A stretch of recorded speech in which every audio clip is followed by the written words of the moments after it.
Morning to folks that are joining. We'll give a couple minutes for people to make their way in. Welcome. Julia, Holly, Melissa, Damian, Brock, Becky, welcome.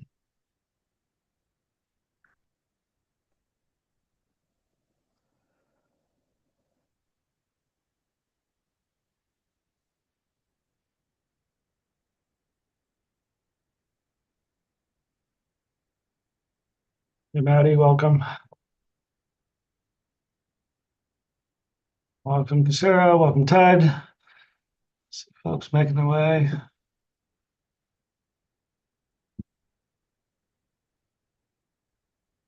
Morning, Alan. Morning, Tara. Morning, other Alan. Morning, all.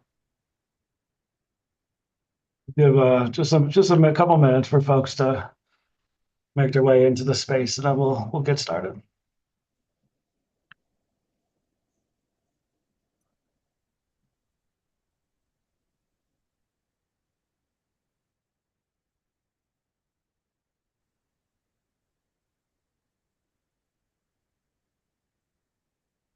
Hello, Shannon. Welcome.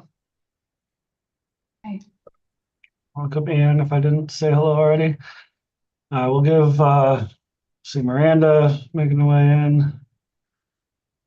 Then why don't we'll get started. We'll welcome folks as they get going. So, morning. What number is this? Rack 9. Well, welcome to Rack 9 on a today's Wednesday morning. So I wanted to just provide a little bit of opening, some acknowledgement that, we are holding this meeting with the reality of the time of this moment.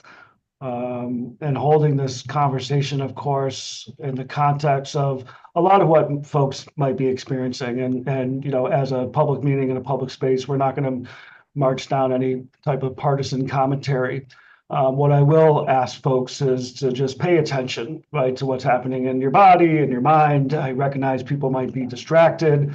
And, we talk, and I always introduce group agreements. I think for today's purpose, I'm gonna, we'll name those, but I think one of the group agreements I'm gonna ask is just to extend care for ourselves, care for each other, a bit of extra grace, and acknowledgement that folks may be distracted. We still have races happening, both locally and across the country. So, we can't change the moment of our meeting right now, but I just want folks to really honor, that elections, bring up a lot for us, as humans, as Americans, as Oregonians. And so I'll just ask for your grace with each other, that you care for yourself. If you need to turn off camera, come on camera, leave the meeting, whatever that is for you individually. I'll just ask that you really just pay some attention to how you're feeling and the way that you can participate today. So my hope is that we can still have a rigorous conversation, that we can embrace the discussion and the exciting and transformative work that we've been a part of. But I didn't want us to start this meeting kind of just being naive to what we might be collectively holding and experiencing as we enter this conversation. So we're not creating, a bunch of space for this time, but again, I'm going to ask you all to really acknowledge for your own self what this means for you. So just really appreciate folks' willingness to still come into this space. I want you to participate in the way that you can, but I recognize that might feel and look different for each and every one of us in the room. So thank you for extending that grace to each other and the grace to yourself for what comes up and all of its different ways. So we want to move in to our agenda. I'll start with a roll call and just connect with who's here today. In our fashion, we'll go in alphabetical order. So I'm going to start with Alan Lazo. Yeah. Yep, Alan Hines is here. Alan Lazo. Here. Good morning. Yep. Anna Molina. Ann Kelly. I saw you. Here. Thank you. Is Alexandra here?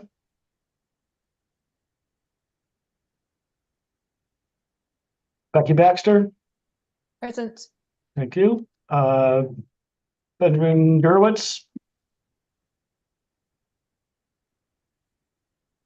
Beth Parker Hidalgo. Here. Thank you.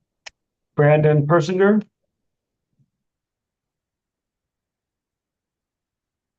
Brandon Trader.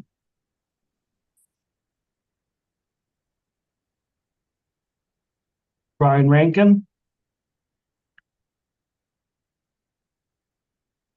I saw you, Brock. Brock Nation. Here. Representing some of the bees there. Casera Phipps, saw you. Good morning. Here. Morning. Chantal Evenso. Hello, good morning. Thank you. Corey Harlan. Morning, everybody. Morning. David Madison. Alyssa Gertler, saw you earlier. Hi, here. Yep, thank you. Garrett Pryor.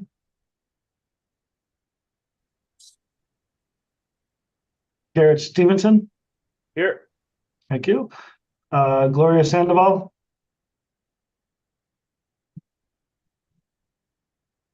Holly Kearns. Here. Thank you. Jessica Blakely.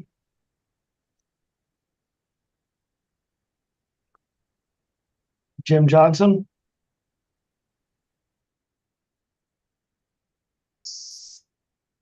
Julia Metz. Saw you, Julia. I'm here. Yeah, thanks. Thank you. Kelly Glenn.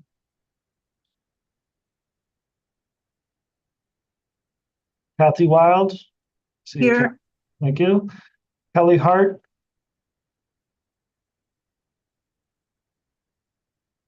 Kim McCarty. Here. Thank you. I think we have is Michelle Emmons here. Yes. Thank Here. you. Appreciate it. Lucia Ramirez. Matt Cunningham. Present. Thank you, Mac. Mary Kyle McCurdy. Here. No. Megan Bolton.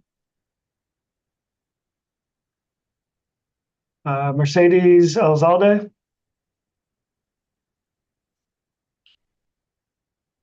Michael Rock.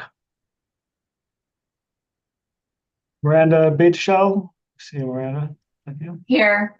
Yep. Patricia Diefendorfer. Here. Thank you. Rachel Mori Bidu. Here. Thank you. Ryan Vandenhuff. Richard Rogers.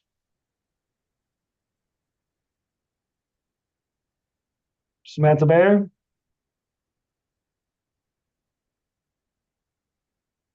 Sean Hobbs Waters.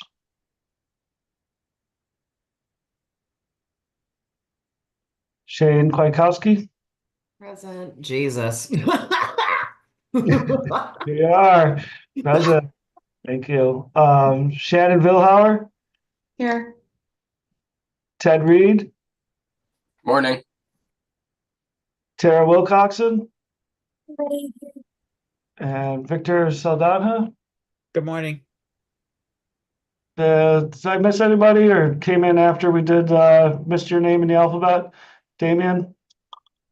Hi, good morning. I'm Damian Srinick with the City of Bend, and I'm subbing this morning for Brian Rankin. Great, thank you. Anybody else that I missed?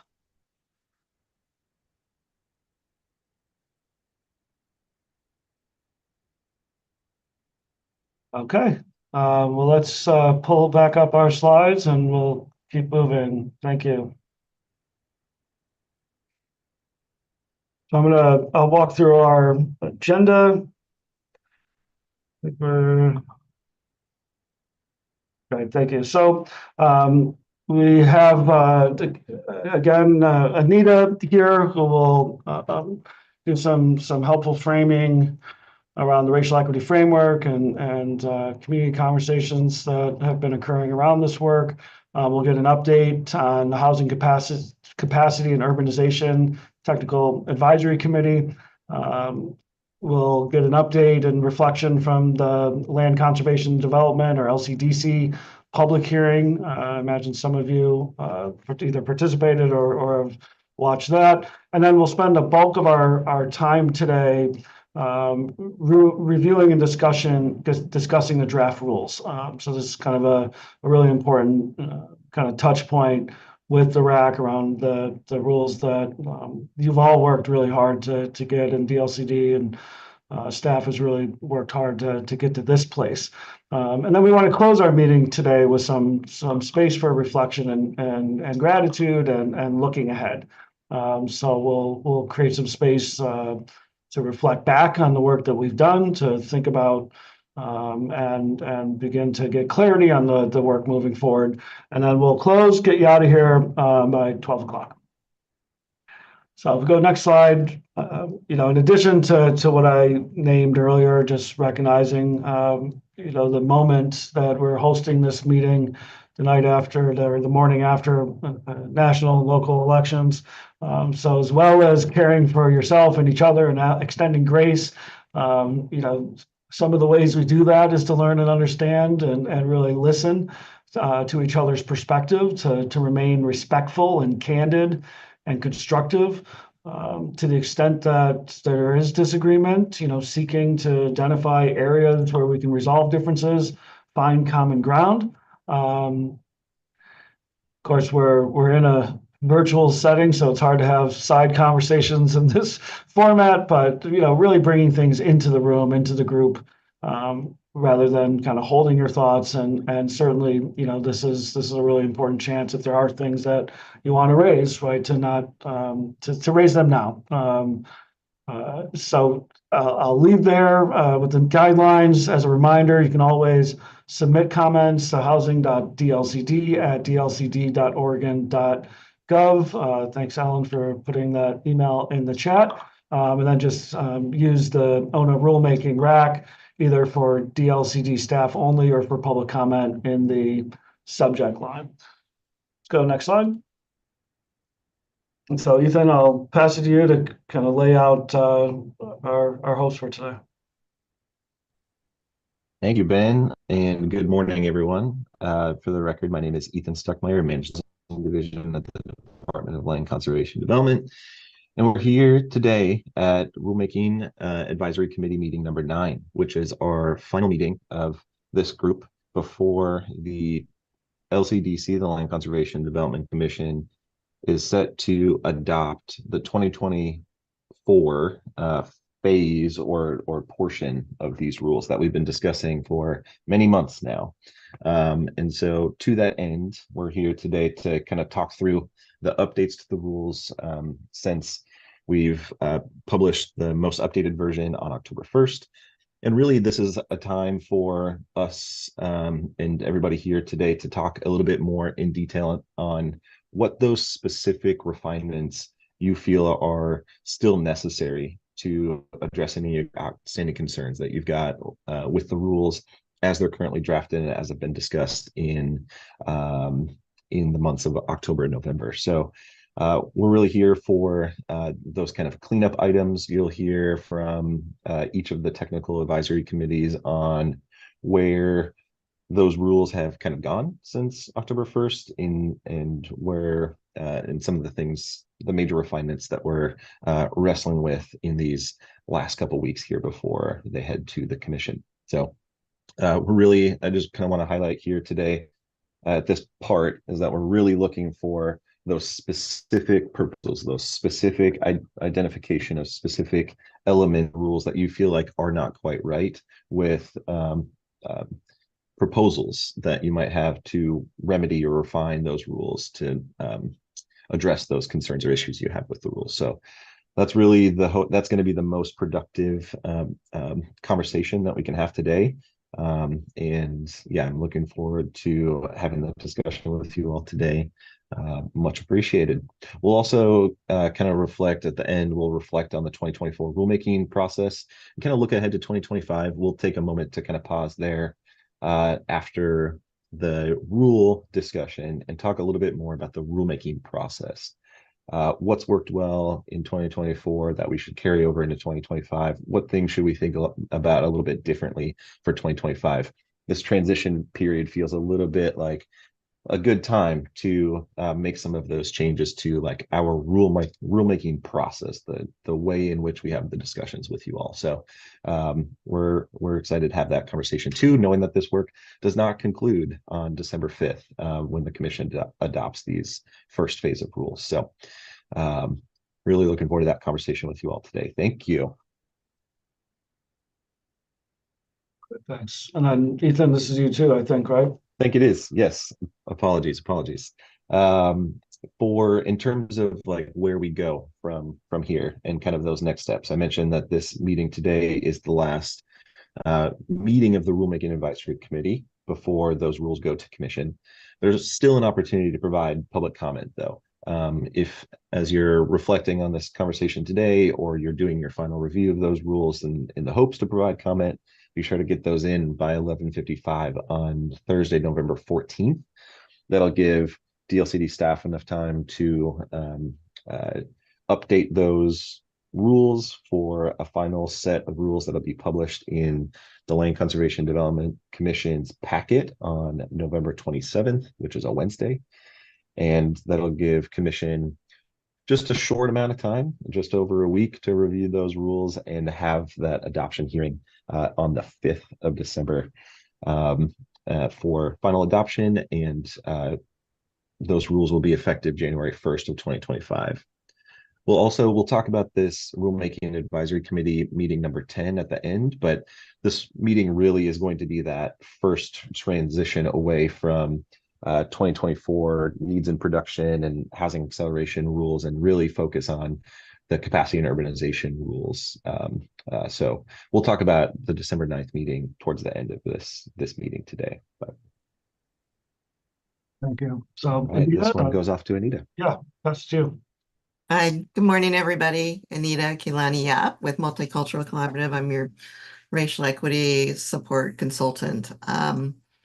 What I'd like to share is, if you can go to the next one, is the framework. We've started every meeting with this, and we're going to end the meeting also with some reflections. But what I'd like you to be thinking about, you've seen this a lot of times, we've had different discussions, but as we wrap up this portion of the rulemaking, we'd really like to have your reflections at the end. So keep these in mind, jot some ideas or thoughts down, because we tried to raise each of these framework issues for you for discussion. I don't think we got to all of them. Some of them, I think in particular, we talked about restorative justice and kind of historical inequities. And some of these components actually are in the rules as well. So just be thinking about your reflections on that, what sorts of things that you've learned, other sorts of things you'd like some more support about. And we'll just kind of leave this here for now and keep this in mind. The other point I want to make, I put it in the chat. We do want to allow as much discussion. So if you want to send a private chat to me rather than the whole group, so it doesn't distract, I will make sure that your comments are taken into account and brought in at some point during the discussion. Thank you. Thank you, Anita, and look forward to some of that reflection as we get towards the end of our meeting. So Karin, let me pass it to you to provide an update on the work of the TAC. Yeah, thank you. Karen Gijan Chapman, she, her pronouns. I am one of 3 members of staff who are supporting this technical advisory committee. And I will just share that we come to you every month to keep you appraised of what the committee is discussing and how we're working with existing rules and what we're contemplating, because that shift will happen soon, where this will be the bulk of the policy questions we bring to this committee. So with no further ado, let's get to what we had discussed last month. So we're preparing for a meeting with our members of this committee tomorrow. But the meeting that occurred since we last met with you all here in the RAC, every meeting utilize the racial equity framework. I think we've been through most of the components there, and we found the need to revisit several of them. So you've heard from us that we've revisited a few. Here's one. And we had this focus area on racial equity during our Goal 10 Division 8 planning work. And we're bringing this into the context of Goal 14, Division 24, when we think about UGB amendments and what it takes for a city to demonstrate need. How a city is evaluating their housing need, how they're evaluating how they can most efficiently utilize the land within a UGB, and then how they use data to determine what type of UGB amendment they might need. And we understand that there are disparate access to availability and quality of data around the state. And what does that mean for marginalized communities or communities of color, or communities who suffer disproportionately with housing instability when a city is working with imperfect data that might have large margins of error, or they can't obtain data for their smaller community or smaller jurisdiction and the data is sparse? What is the lift that that city has to do? And what is the role of state government or other entities to help supplement that data? There's a vital role of nonprofits who often play a role in pursuing data for local communities. And when we think about the data we use to make decisions about how we use our land, where we expand urbanization, what does that mean for where we're planning for and providing housing? And where are folks traveling from their housing to their jobs? And how does that perpetuate or mitigate disparities when we do that type of planning work? So I wanted to just uplift that oftentimes if we overlook communities who have lesser resources and less availability to good data, how do we support the work that they're doing, understanding that sometimes there's unintended consequences of making decisions around data that's available that might perpetuate our existing patterns of housing development. So really digging into that data equity piece there with our TAC members. All right, and then so part of the policies we're looking at, I wonder if we want to go to that next one. If we take this lens through and we think about the policy discussions we're having with our committee members, we last updated you around the discussions of two topics. The first two listed here, determining a land need and how do you respond to a deficiency of capacity and or land. We took our racial equity framework for decision-making and brought it into, well, how are cities required by rules to establish their study area when a land need has been established? And then within that study area, what are the rules guiding that analysis? And what is outlined both statutorily and in rules for prioritizing land that is brought in. I think what's new for the committee to grapple with is the idea of needed housing in a contextualized form. How do we respond to contextualized housing need in an expansion area? So that's the new lens we're bringing when we think about Goal 14. Ellen, I'll just got two more slides and I'll wrap up with this group. So not to get too far into the details, but to give you some insight with what TAC members are grappling with.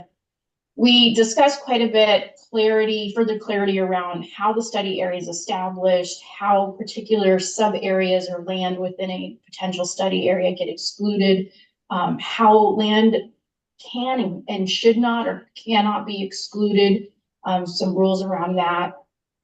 And then what is the best data available? So this, you'll remember we had several questions about BLIs and data for slopes, constraints, natural resources, natural hazards. It really takes some geographic analysis and data sets to be able to establish that. We talked about constraints in the study area and understanding how land might be suitable and the analysis around how we apply Goal 14 location factors within a single category of land. So trying to meet that land need, you've prioritized your land.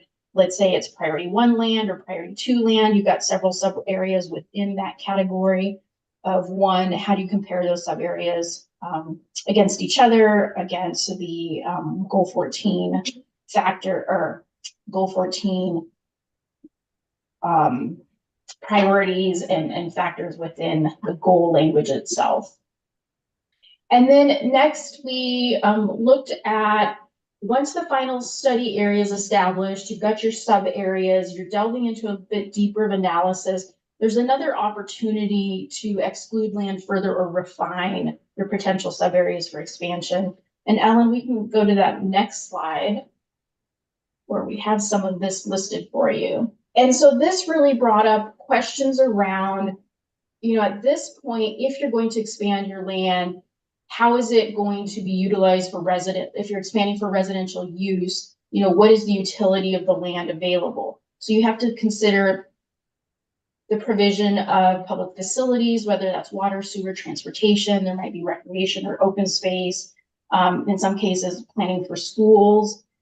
And then how do you balance each of the 4 location factors, knowing that in some cases there will be a weight to certain factors.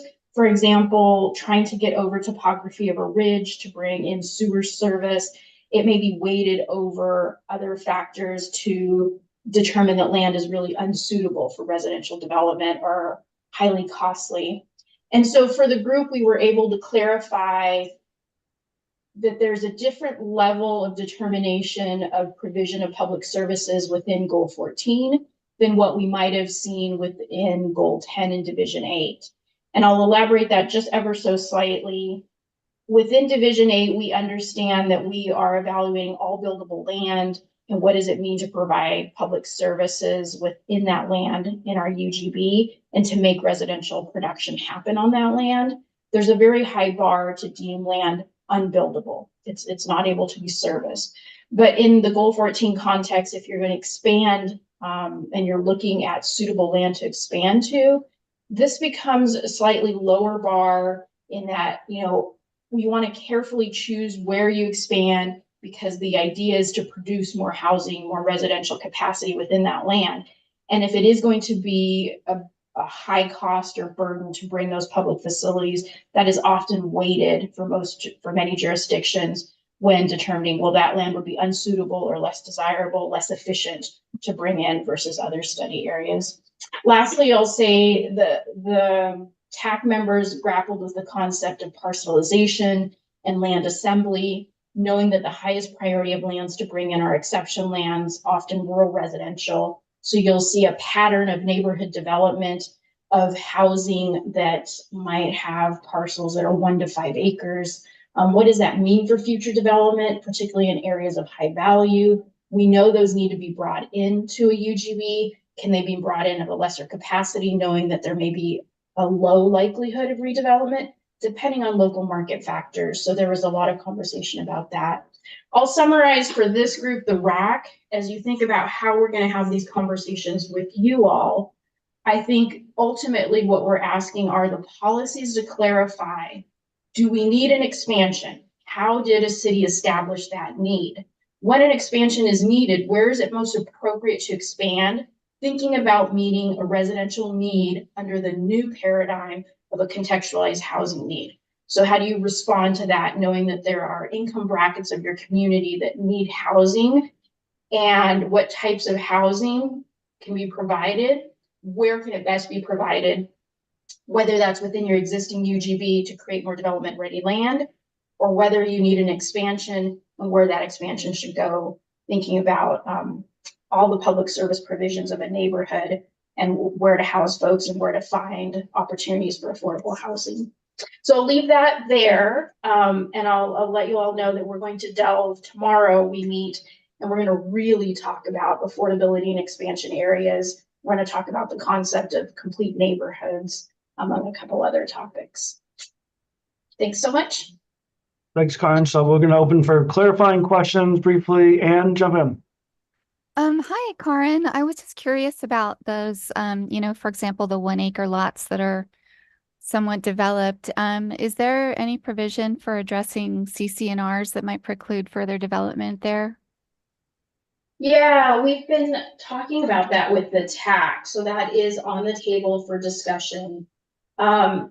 I think the thought around it right now, and both in the expansion area analysis and in the land inventory, what's within your UGB, that capacity analysis, is really looking at establishing a quantifiable validation for why you might discount it.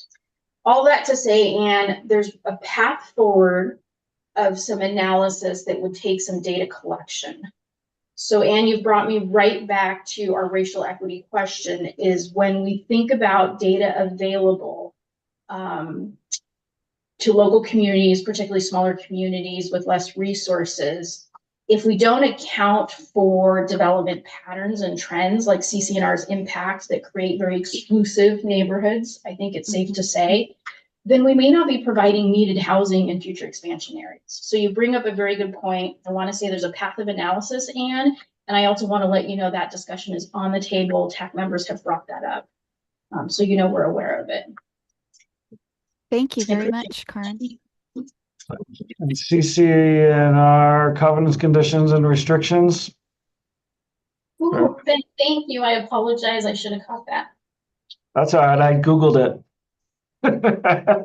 just for awareness. But I can quickly Google. But thank you for clarifying. So you all can also Google if you're like me and didn't know what that meant.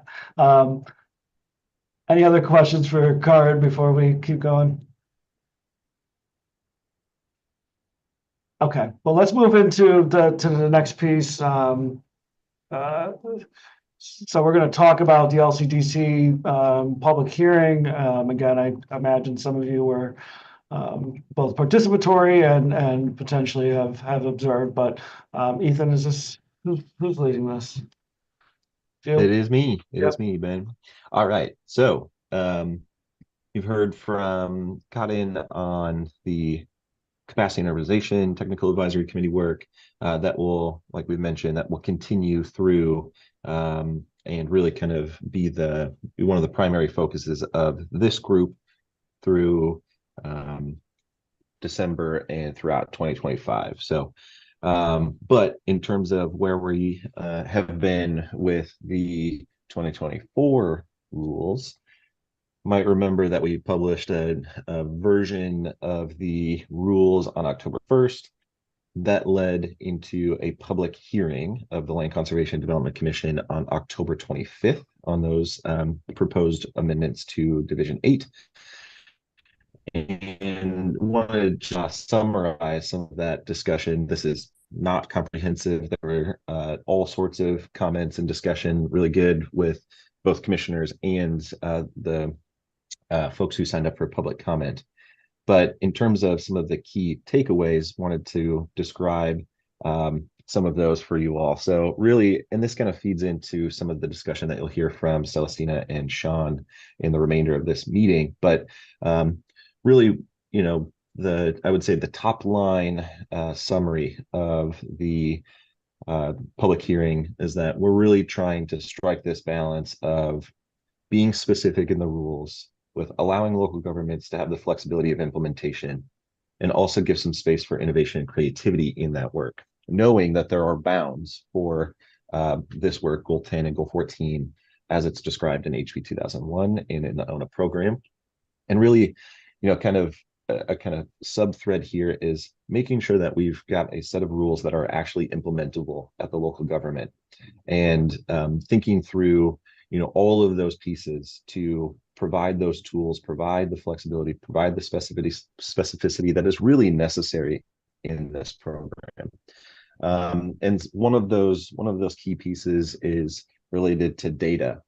And as local governments are conducting something like a contextualized housing needs, CHN, or a housing production strategy, HPS, what data are they using to inform that process, to inform that decision-making process? And that's a huge one. And definitely needs to be part of the consideration of how we're crafting the rules with not only the existing data environment and like creating a set of static rules that exist in this like dynamic data environment, and trying to think through that process. And we'll talk about that in a little bit more detail with Celestino.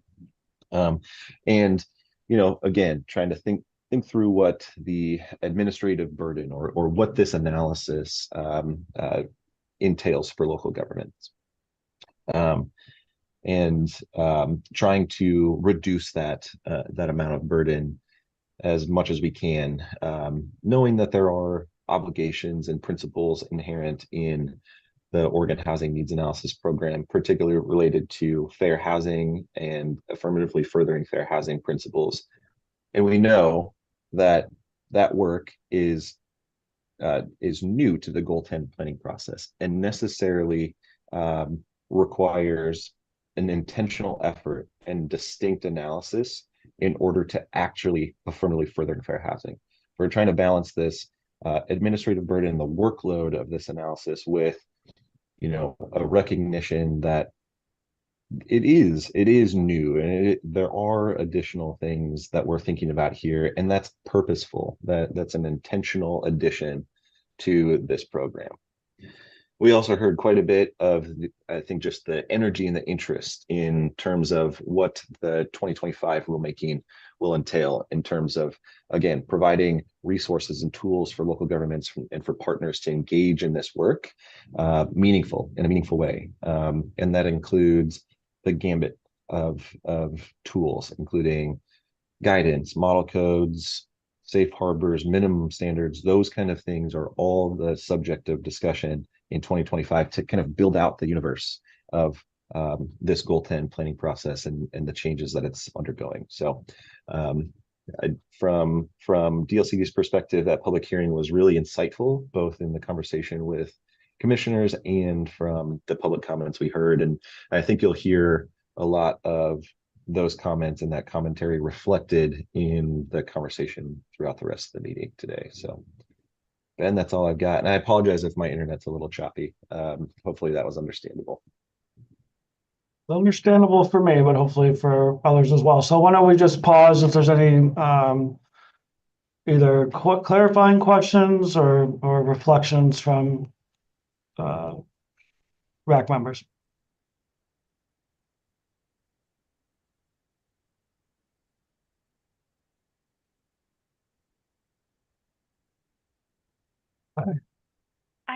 Sorry, Ben, I do have one. Yeah, Holly. Ethan, could you just, I see the slide note about the varying positions regarding the role that data plays. Could you expand on that a little bit? Yeah, absolutely. Great question, Holly. So yeah, that was a little nebulous. I think when we're talking about data, in terms of using that as an input into this work, there are gaps in the kind of data environment that exists in each individual local government. Some have more access to data, or they collect different information, and like that, where all jurisdictions are at are not the same in terms of the information that they can use to inform their decisions. And how much should the rules be sensitive to that variability across the state? And on the other side of the coin, how much can the rules rely upon what data is standardized currently from the state through things like the housing production dashboard, through things like the equity indicators, both of which OHCS is working on, and like how do we kind of smooth that as much as we can in both the rules and kind of meeting jurisdictions where they're at with their access to varying levels of data. And then the other piece is trying to consider the changing world of particularly housing production data in the state. There's a lot of interest in energy and advancements in the data that the state collects and the data that local governments collect. But how do we write rules in a way that's going to not foreclose the opportunity to use new data as the program grows over time, and as those data gaps are filled by investments and surveys and other reporting elements. So does that help clarify, Holly? Does. Thanks, Ethan. Right. Thank you, Holly. Thank you, Ethan. Any other last questions for Ethan before moving on?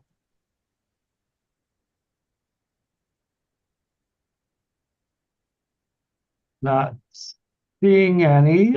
So we're going to move basically for the majority of the rest of our agenda before we stop and offer some reflection and looking forward, the review of the draft rules. And again, I think I won't quote you directly, Ethan, but I think really looking for that specificity as we have this conversation. So we're kind of at that place in the rulemaking process where the level of detail is going to be really important. So Celestine, I think I'm going to have you kick it off, correct? Okay. Lead us away. All right, thanks, Ben. Good morning, everybody. Celestina Teva, she and they pronouns. So we thought that we would start off, well, first of all, I know you all have the agenda, but we'll be talking a little bit about the housing production strategy rules portion of Division 8 first. And to kind of kick off this whole part of the discussion, though, we wanted to start with revisiting the statutorily directed rulemaking principles, and then I'll also touch on how that morphed into and really was carried into our land conservation and development rulemaking charge, but really grounding in some of those principles as we approach making these, final refinements and pulling these through and forward. So I won't read each of them here, but I have kind of grouped them for review into the first few being a more kind of values-oriented set of principles, and then some being a little bit more operational or specific in terms of the program. So, for example, in terms of some of the values that we're bringing forward, it's, equitable housing, building enough equitable housing is a top priority.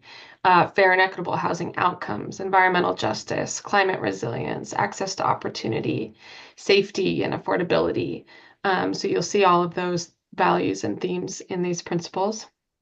And then also, again, a little bit more programmatically and operationally, the housing production strategy is intended to be the focal point to address and eliminate barriers to housing production. So as we refine and finalize these rules, we're really thinking about the HPS as carrying quite a bit of work in terms of implementing these principles.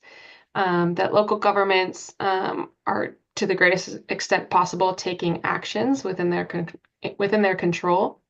That technical assistance, tools, and resources will be provided as part of this work. And overall, that housing production should not be undermined by litigation, regulatory uncertainty, and similar procedural obstacles. So that's what we got from the legislation and the now statute from 2023 and House Bill 2001. And now we can look at a little bit of a condensed version of that in the Land Conservation and Development Commission rulemaking charge. So again, distilling down a bit, our charge, this one I will read, is to prioritize safe, accessible, climate resilient, and affordable housing options that affirmatively further fair housing, especially for underserved communities, and to provide tools to support local implementation in the housing production strategy. As Ethan mentioned from some of the feedback from our last LCDC meeting, some of those tools will be developed further in 2025.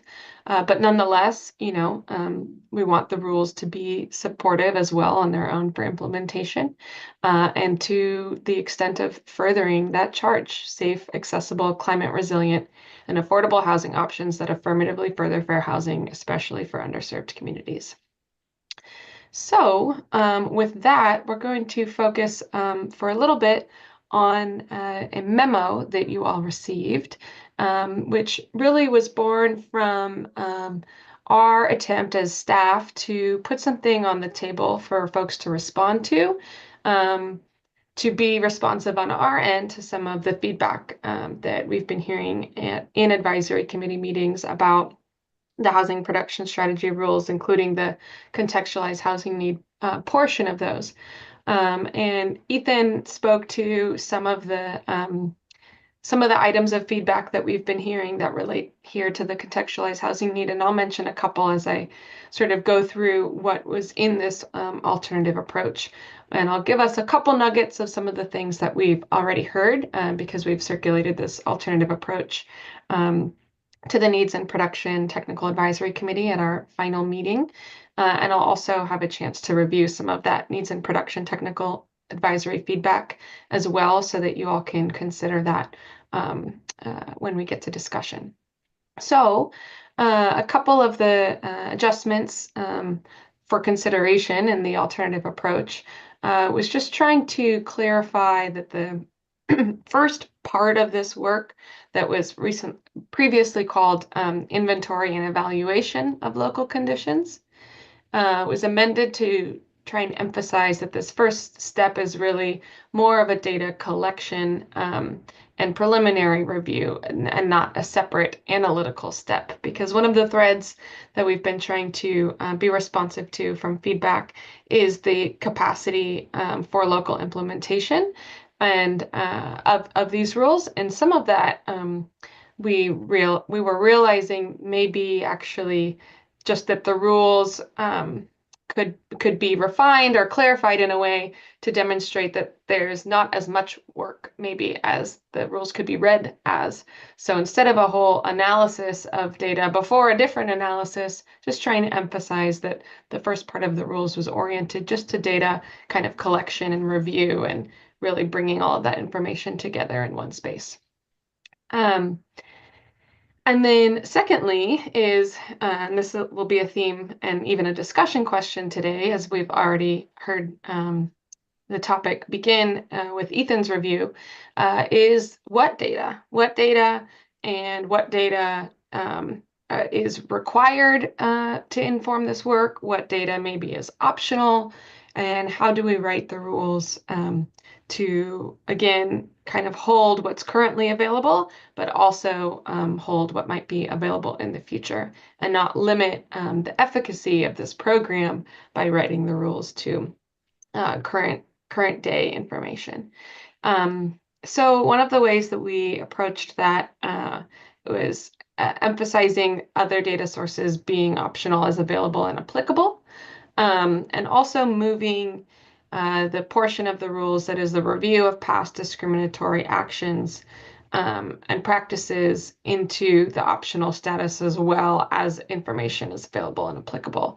I'll just reiterate that this is an alternate approach that we crafted just to attempt to be responsive to some feedback, to see what how that potential alternative would play out. And I'll give a sneak peek that in advance of the NAPTAC slide, that some folks don't think that this work should be optional, even if it is, an extensive list the first go around. So be curious to hear more thoughts from you all around that.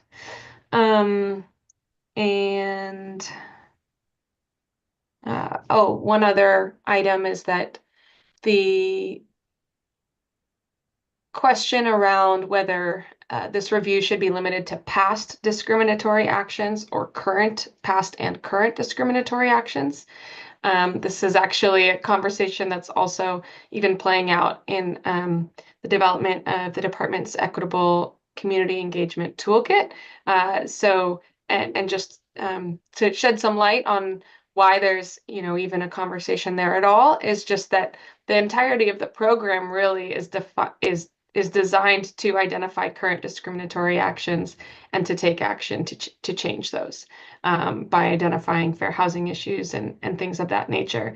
And so this portion of the rule was designed to specifically speak to the past discriminatory actions and even to compare them to current conditions in order to draw through lines from the past to the current. So we're still certainly interested in any feedback there. But certainly the program is intended to encompass both past discriminatory actions and current discriminatory actions and outcomes.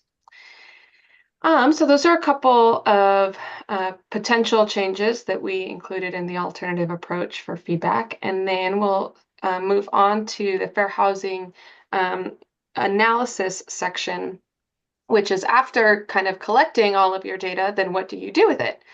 And so in the 3.0 draft rules, what you did with it was called a fair housing issue area analysis. And those rules had a handful or so of issue areas where you could have fair housing issues.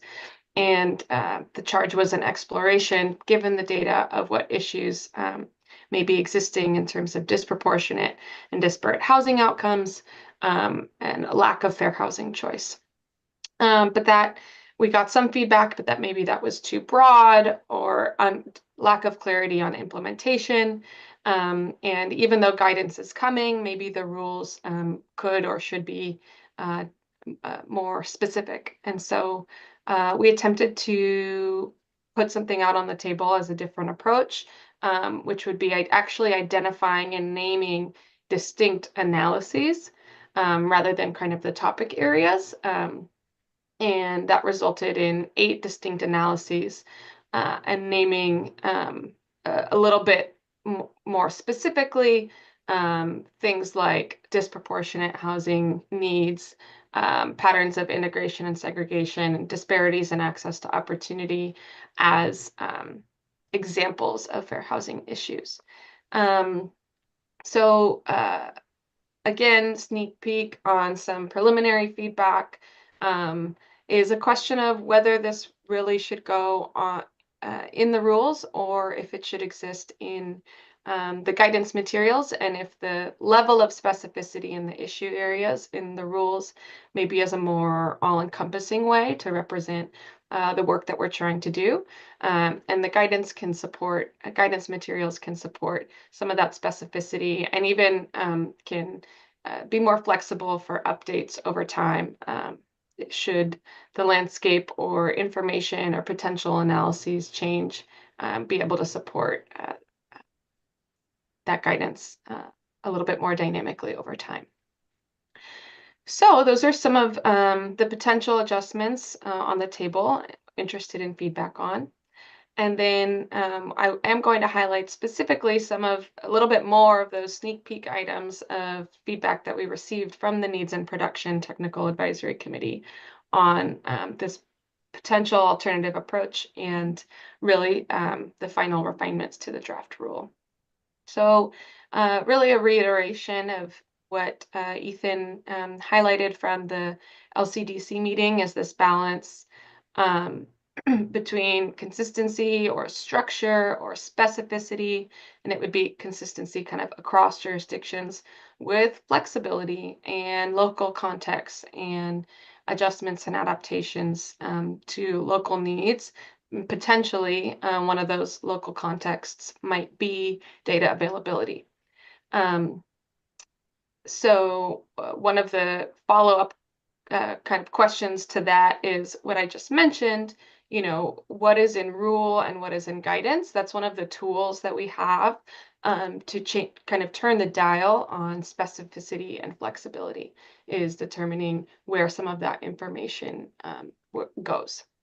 Then we have this challenge of writing static rules, again, in a dynamic data landscape. So I even know some folks on this call who are advocating for and putting together campaigns for statewide data collection for various community groups of Oregonians right now. And we know that that doesn't exist yet, but we're hopeful that we will improve the data availability across the state in the coming years. And so we are trying to draft Oregon administrative rules that can be responsive and not limit what local governments consider when they are doing this very important equity work and housing equity work. So that is something that we're interested in continued feedback on, but generally what we've heard so far is to try as best we can to not limit the use of new data, which means that the rules have some language like data as available and applicable. And we heard some questions about what is available and applicable. And so that's this last point here is maybe the analysis should rely on currently available data. And then at the same time, does that disincentivize producing new data? If the rules are written in a status quo environment, both at the state and the local level, and even at regional entity level, does it remove an incentive to collect more data to better do this work?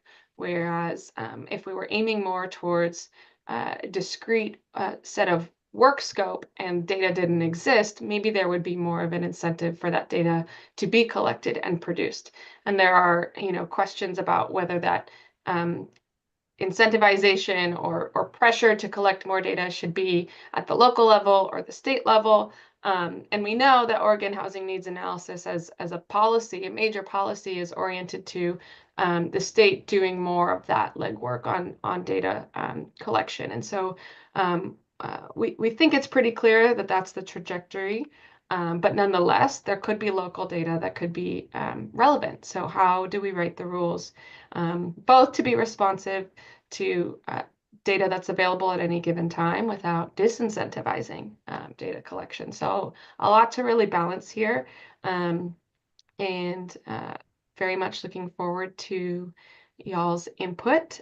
With that, I think hopefully the discussion questions that I'll hand over to Ben to go through are queued up, but also available for clarification before we get into discussion. Perfect. Thanks, Celestina. So you did a good job of teeing it up. So I guess clarification questions to help you or to support the discussion. So you can either go in that direction or, there's some two discussion questions laid out here, really reflective of what Celestina just described in terms of what type of questions may still exist. And of course, comments and reflections also. Yeah, Damien. Thank you. So qualifying question up front regarding the alternative approach. Is this intended to be added to the rules as a true alternative, or is it proposed to be added to the rules as a replacement for what might be in the rules but will no longer be required if we use this alternative approach? And I hope that makes sense. Does make sense, Damien, and I'm actually surprised that I don't even know if we've heard that question yet. It makes a lot of sense, and we could have been more clear. It would be a replacement of what is currently in the draft rules. And I would also just emphasize that, it's a fine distinction, but I'm not sure that we want to convey that this is what we are proposing we should move forward with. We just found that in terms of discussing these questions and hearing some repeated feedback about asking for more specificity, that those discussions weren't kind of landing or advancing without looking at an option of what that could be like. And so that's what we tried to prepare to support this fine-tuning of the rules and discussion. And Damien, was that a precursor to an additional comment? It was, if that's okay, I can Yeah, please get my questions out. So the city provided some comments and letter to the commission that's already in the record. I think at a high level, we would ask for as much clarity as possible in the rules so we know what the outcome is we're trying to achieve. And then with respect to guidance documents, having those materials available that really address the examples of how to meet the rule in terms of like example data sources, examples of what other communities have done, how we incorporate work from our housing team and the work they've done in our consolidated plan so that it's integrated. I think, we're, without trying to sound wishy-washy, love flexibility, but also love clarity at the same time, if that makes sense. Well, I think that's been a consistent uh, balance there. Mary Kyle, jump in. I agree with what Damien said, and I think actually the question posed to us is a little too either or of rule or guidance. And I think the NAPTAC discussion, the discussion all along, and I think what Damien just reflected is there's a both a very clear structure and in rules for the fact of doing a fair housing analysis and some structure and how frequently and how it's integrated into the housing needs analysis and housing protection, et cetera. And then some more flexibility on the how it's done to reflect changing knowledge and updated data sources and such. But I don't think it's either or, and I'm uncomfortable at that question posing it like that because I don't think that's how the discussion's been. But I think we need a clear structure for the fair housing analysis and rules. Yeah, thanks, Mary Kyle. I can just clarify that the discussion question is specifically about that alternative approach with the Right. 8 analyses. So that approach versus the issue area approach. So I would ask you then if those 8 analyses, that specific rule language that it takes that analysis by analysis approach rather than the issue areas, based on your comments, would you prefer that level of specificity in the rules or in the guidance? With the fair housing analysis is going to be in the rules in some form, no matter what. It's just the question of that issue area approach or an analysis specific. Okay. Yeah. Thanks. Thanks, Mary Kyle. Thanks, Celestina. And we have the questions in the chat just as reminders for folks.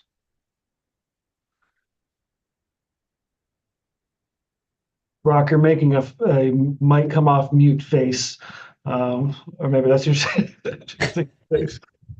It's a mix of both. Yeah, no, I think I agree with what Damien and what Mary Kyle were saying. I think having a good structure laid out in the rule is really important. And then having kind of that specificity of like, okay, here's a data source that you might use that seems more appropriate to use in guidance, particularly in the context of a changing data environment, so that we can update that more easily. I think our rules are going to give us kind of the bones of it, right? And then the meat, the muscles are going to be in the guidance. Thank you. Anne?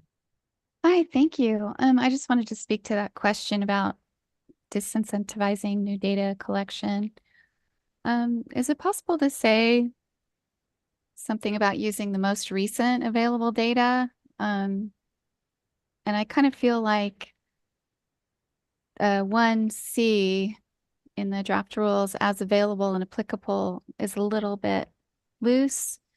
I mean, maybe as available, with some reference to the most recent is better than saying applicable. That one has always been a struggle for us to apply that term. I like this overall. I just worry about the optional approach being a little bit easy to push aside with the current language. Thanks. And I'm curious, Celestina, to kind of proximity to time in terms of data? Has that been part of the conversation? I mean, I think that's a very specific recommendation and around not just available data, but recently available data. Is that something that's come up? Is there challenges around that or? Yeah, it's a good point in terms of the language, specific language in the rules. It hasn't actually necessarily come up yet, mostly because I think a lot of the discussion has been around the dashboards, which will be updated annually. And so that's almost automatically built into those data sources. But for other things, there are a number of organizations and groups who put out substantial reports and data analysis. Even many are represented on this rack. And so for those data sources, we don't name the most recent. So I think that could be easily integrated. I just wanted to add that I don't doubt that the state will be updating their dashboard regularly, but if we're concerned about people or jurisdictions collecting the most recent information, that would just put a little bit more impetus on them, maybe. So, Brock? I guess this is more of a clarifying question, but so everything in C we're describing as optional the way I was, and maybe I just misinterpreted the rule here, but I feel like as available and applicable means like if it's there, you use it, as opposed to like if it's there, you can use it. So I just wanted to make sure that this is optional to look at these sources under the current language. That's a great question, Brock. And I think we actually did have it at the NAPTEC, and we failed to update our slide here because the word optional does, and I even used it verbally, thanks for y'all's patience with me today, is a little bit misleading because your assessment that what the rules really say is if they're there, you need to use them and be responsive. That's accurate. Thanks, Shane. Thank you. So let's see. I have one specific comment question and a second, I guess, like trying to have like it's an observation. I don't know why I'm qualifying this. So the first thing is when I look at the 1C that Anne and other people were referring to, I'm just a little bit surprised. Like sometimes there's very highly specific things within the entire rules that we're doing where it's like a very specific thing that happened as an example. For example, in 1CXI, so 11, I'm like, why aren't we just stating redlining? I just feel like we are definitely talking in general about practices and things that have occurred. But for me, when I understood what redlining was, for example, like that is a very highly specific thing. It is very easy to look into documents and historical analyses which show that. And so I think that would be very important, specifically in Oregon's history, to name redlining in the document as an example. It doesn't have to be exhaustive, but I'm just like, with what is happening in America and what we need to hold as our responsibility as a state to our future residents, I think we just always have to have a balance of a generalized forest view, but never sacrifice it for a treat of a specific example. So redlining, I think, should just be stated in these rules. And the second general thing, this may be just my misunderstanding of the conversation, and maybe I can just reach out to people so I clarify myself. Just the idea that there is some sentence that says, oh, there's an optional idea of looking at past things. I don't want to be in any point right now where we view things as optional when it comes to analyzing the things that we need to do to reckon with our inequities. And of course, I think this is just in the fair housing analysis, past and current discriminatory actions will probably be mapped there. And I think it's the net that will catch that fish. But I still think we need to state explicitly that this shouldn't be optional. If people don't have the resources, if they don't have the time, I'm not judging people or regions if they don't have that. just in terms of the energy and the intention of what we're trying to do, if I just talked to someone and said, oh, there's an optional thing to look at this, I have a lot of friends who would find that deeply disturbing, especially with what we're reckoning with now. So I don't know if that's really accurate. Again, it could be my misunderstanding of what's occurring. Just the optional idea, it triggers me, honestly.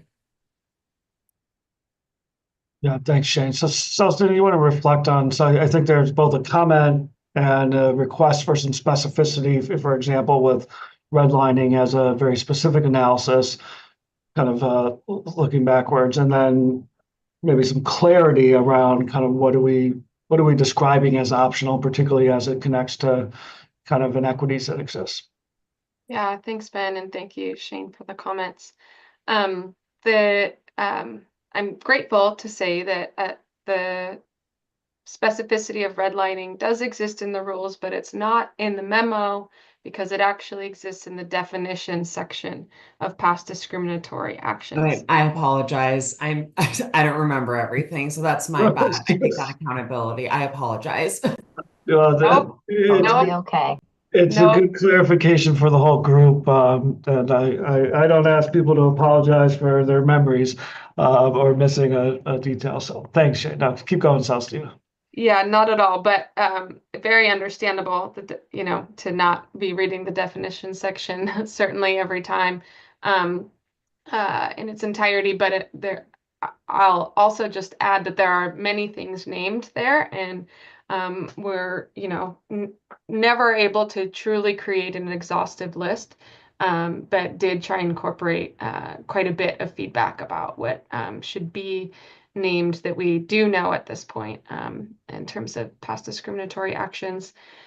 And then to your second point, I think that our racial equity framework for decision making would agree. I think that a lot of feedback has agreed that past discriminatory actions work can't be optional, or even maybe, it can be subject to data as available, but that there should really be a push behind it. And I'll just kind of add one more time that this memo was almost designed to do exactly what it's done, in that we continued to hear requests to decrease the workload, yet not a lot of specificity about where or what to change. And so, and some concerns about that particular item and that particular item's workload. And so putting something out in writing to have, our advisory committees say, if that's, that's the option, then we don't want to do that. And we want to keep that in, and it's worth it. It's worth the workload. So I think that's what we've been hearing. And I'm just reflecting. So it really goes back to, again, I'm just using metaphors right now because my brain feels like soup. I apologize, everyone. But it's like, I really do believe, again, I'm trying to show the deference and balance of the lack of resources. And it sounds like then optionality is not, oh, we are not considering this as an important thing that we must reckon with because of Goal 10 of AFFH. It's all in these other places. It's just in this particular language point, it's more about the ability to provide the access to do the work that's necessary, recognizing the workload, right? Is that what you're saying?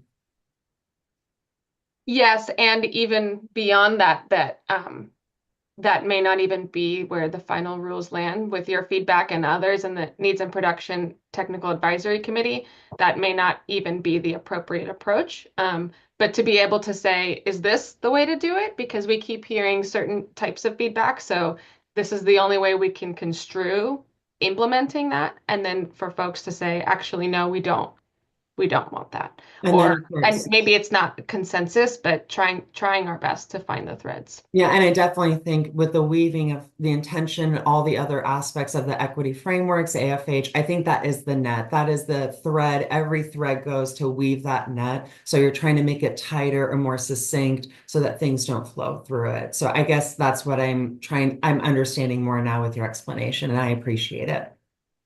Right.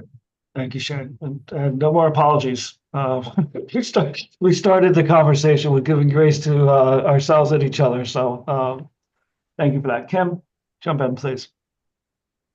Thank you. I'll probably be reiterating what other people have said. I think discriminatory practices need to be not they can't be an option. They must be looked at.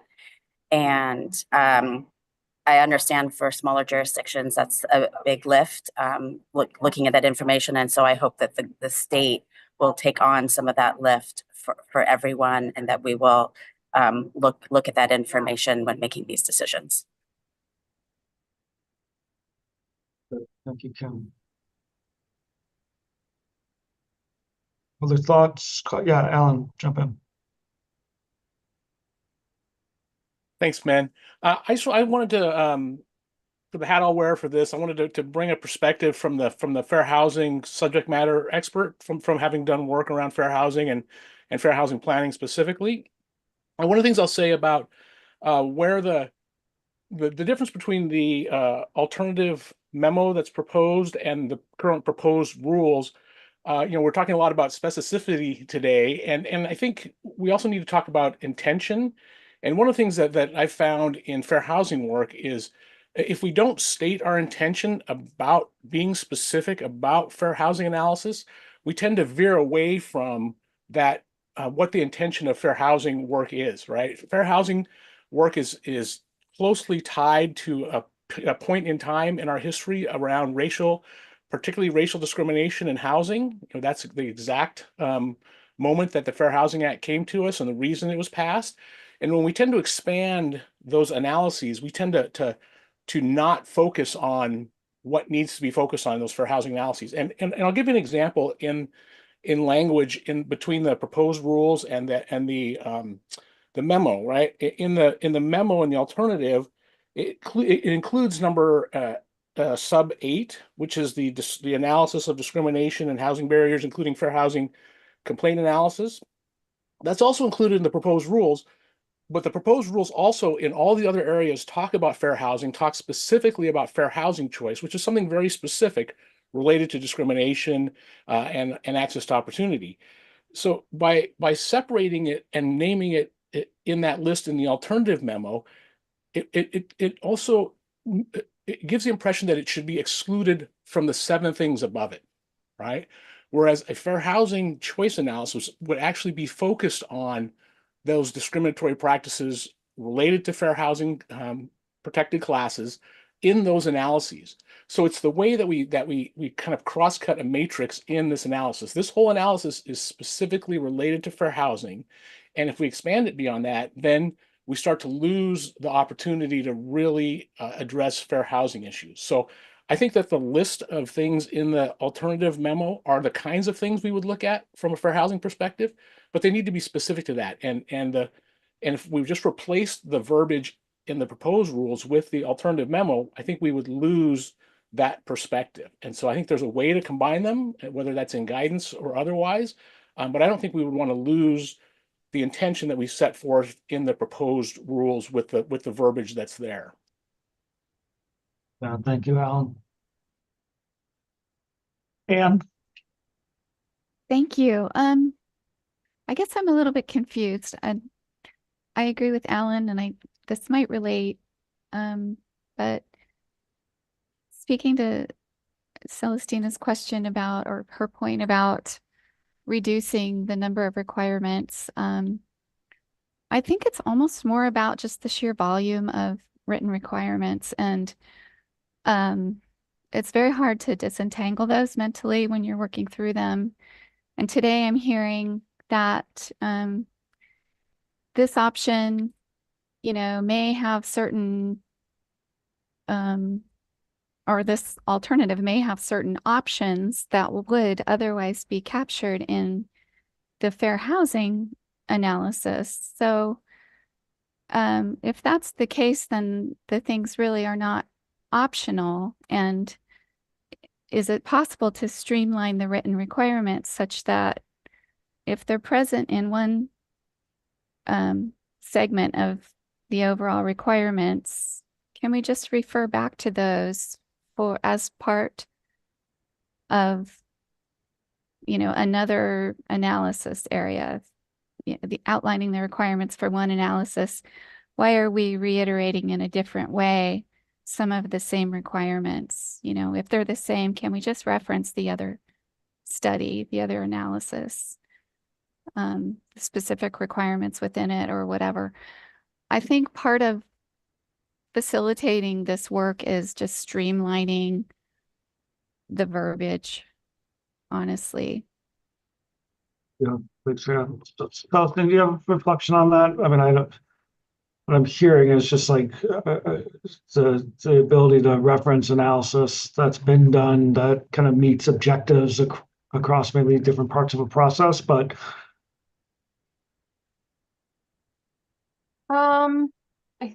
I'm not sure I'm fully tracking, but maybe I can clarify that what's the language in the memo is not intended to be in addition to the issue areas listed in the rules. So the issue areas are much higher level, and it's not really the how. The issue areas are like what you're looking for. And then we heard feedback that was unclear, and what local government should actually do or show in order to come to conclusions about those issue areas and potentially identify fair housing issues should be clearer in the rules. And so coming up with a list of specific analyses that would ideally, or in best efforts, produce those conclusions would be the how. And then the question of whether that is prescribed in rule, that you must do these specific analyses to find these conclusions, or potentially in guidance as part of the discussion today. It's what I'm hearing is actually which makes sense that this is coming up, a consideration of if both should be in the rule, the issue areas as topic level, and then the specific analyses to accomplish that. That was not our initial thinking, to your point of, what's the real, it kind of seems like in the rule, one or the other. We would take the rule approach that one or the other is at the rule level, but there, I could see consideration of both, but it would not be responsive to, I think, what you were just talking about. Good, Ann, or do you want to follow up?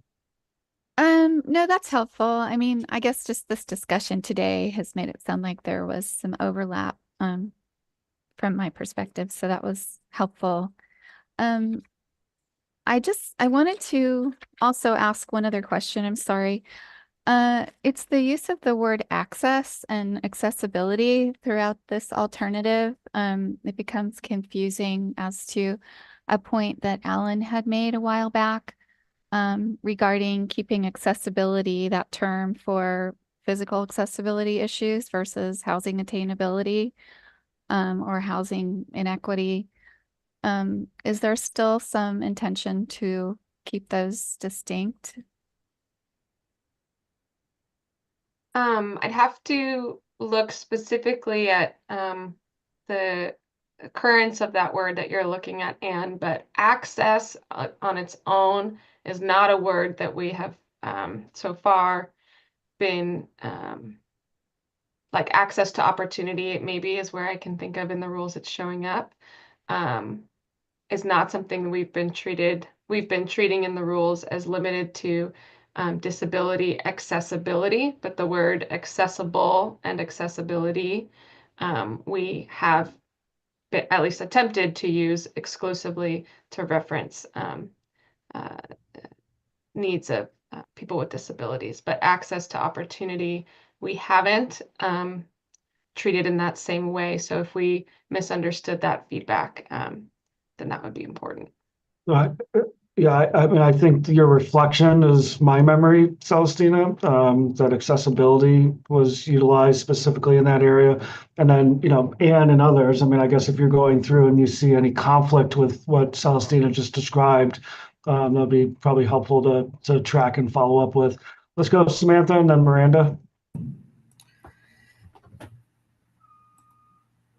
Sorry, struggling to come off video. And I make my comments with the caveat that I've come in late. I've got competing RAC meetings happening today, so I'm trying to oscillate between the two. So I'm potentially coming into a part of a conversation without all the context, and I apologize. But one of the things I'm hearing and when I'm reviewing the rules and that I'm concerned about is the idea that we are requiring duplicative analyses to take place.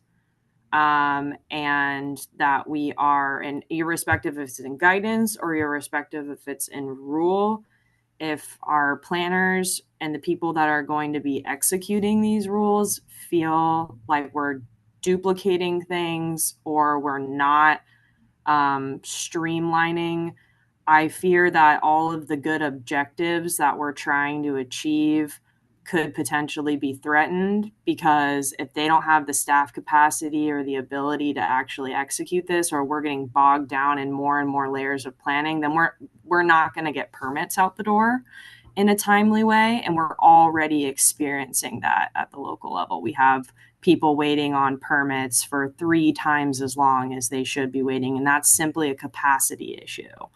And so I'm not, again, and I'm not saying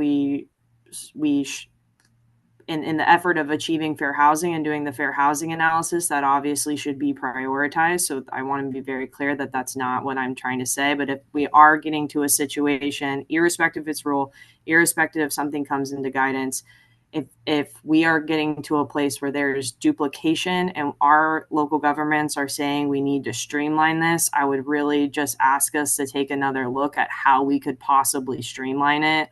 Because no matter what good outcomes we want to have happen, if they can't actually execute it in a timely way, then we aren't really achieving the ultimate results of the program. So I just want to flag that after hearing from Anne, because I in my review and in conversations with folks, I'm starting to get worried about the layers of analysis here. So, Ethan, you want to jump, because that's 2 comments kind of saying the very similar thing around duplicative and streamlining. Ethan, jump in. Yeah, thanks, Ben. Sam, I'm wondering, when you say duplicative, what are you envisioning there specifically? Is it related to like CFAC? And that's where my mind went, but yes. Yes, in general. And then also and I don't want to like go into and again, I don't have the rules memorized and I don't have them right in front of me, but I'm reviewing things and I look at CFAC, I look at other things that we're having to do at the local level now, and it feels like we're kind of in a Venn diagram where we're very similarly trying to achieve the same objectives with similar analyses with some slight deviations. And so I just wonder, from a sheer knowing we have very limited staff time, we have a strong objectives on housing that we're trying to meet in terms of volume and getting our numbers shifted over in production, are we able to do another review of these at maybe at the end after we get the policy objectives lined up and really focus on streamlining? Because again, I just worry about solving an issue and a planning exercise with more layers of planning and more layers of analysis is really not going to yield the actual results, or could potentially not yield the actual results we want. That makes sense, Ian? right, that's fair. Yeah, that's a fair assessment of not overburdening the local governments to actually do the work. I will say though, the intention here is not to conduct this work in a vacuum at the local government level. The considerations are things like the equity analysis related to the climate friendly and equitable communities and the CFA designation process are part of this and can be used in this process. Same with entitlement jurisdictions and their consolidated plan, their analysis of impediments. Those are to be used as baselines in this work, and not to be, de novo analysis every time for each of these planning activities, and really to kind of build on top of each other. I will also say too that the work here, as it's described in the contextualized housing need, happens on a 6 or 8 year cycle, and does not happen every year as part of this process, and is used to inform the decision making process for local governments, as they're, really the emphasis of the program, right, is the actions that local governments are taking, and they need to conduct this analysis to inform that decision making process. But they're not doing that, on a yearly cycle, or to a point where, they're starting new every time. One last thing I'll say before, and I know I'm taking up time, but I will defer to our local government partners, because at the end of the day, if they understand that and they feel like that's clear and they have a clear path forward on executing that, then obviously my concerns, because the people I represent are downstream of that, then I, calm down a little bit, but I'll leave it to them to determine whether that's clear. That's helpful. And I mean, I do think, the sentiment of streamlining, avoiding duplicative analysis, being able to build on a process or reference back to a process or do an analysis that is connected to other requirements. I think that's loud and clear in terms of the comments. Miranda, and then Mary Kyle, and then I think we'll take a break and move on if I don't see any other hands come up before that. Miranda? Thanks, Ben. And thanks everybody for the conversation. I think I want to directly, in some of my comments, refer back to the question from Celestina, and it's that we really need to have the specificity in the rules and not just in guidance. The rules really set the requirements for what is required of local governments. And so we really have to have that specificity. There can't be ambiguity, because that creates vulnerabilities in terms of legal action. And that's something that I think none of us really want to see. I do recognize our attempt here, right, about being flexible and nimble to current lack of data versus evolving data, and where that can take us and how that can make us improve over time, and that rules are static, right? So there's that push and pull dynamic. But reading through the draft rules, when I looked at this and was looking at we have to measure fair housing choice. Well, how do you measure choice? How will a city be able to determine some of these things? For example, fair housing choice for people with disabilities. Well, which disabilities? And how do we understand the intricacies of built housing structures, both internal and external, that wouldn't show up on a building permit as they relate to accessibility for a range of disabilities? And so I sat there and thought about well, how would I measure this for each of these populations that we're hoping to provide and address housing need for? And so I think what I look back to is well, what structures could we reference back to that provide some of that flexibility and nimbleness? And so I do think what could we say would, as we evolve and as we get better and as we have better data, how can we put that in things like the dashboard and the equity indicators at the state level that is produced and provided to cities, or the cities can use to then do this analysis? If we can link some of these layers to that, then it provides a level of flexibility and nimbleness as we move through time, where the rules don't, but does provide kind of this specificity in the rules of that information will be available, and it will be available through these mechanisms. Because otherwise we are left very vulnerable at the city level in terms of how we do the work, what resources it takes to do the work, and what kind of challenges there might be to us doing that work. And then I had a quick question on a similar question, if I may, about the accessibility.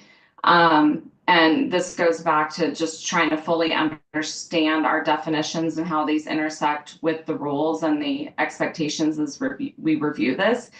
it felt to me there's a lot of references in the accessibility definition back to other layers of ORS and definitions. So I want to make sure I'm understanding it appropriately, and maybe Ethan can help me on this. But does accessibility, is that really just pushing us back only to apply to multifamily residential structures built to commercial code, or to any structure, I guess, built to commercial code and therefore complying with ADA?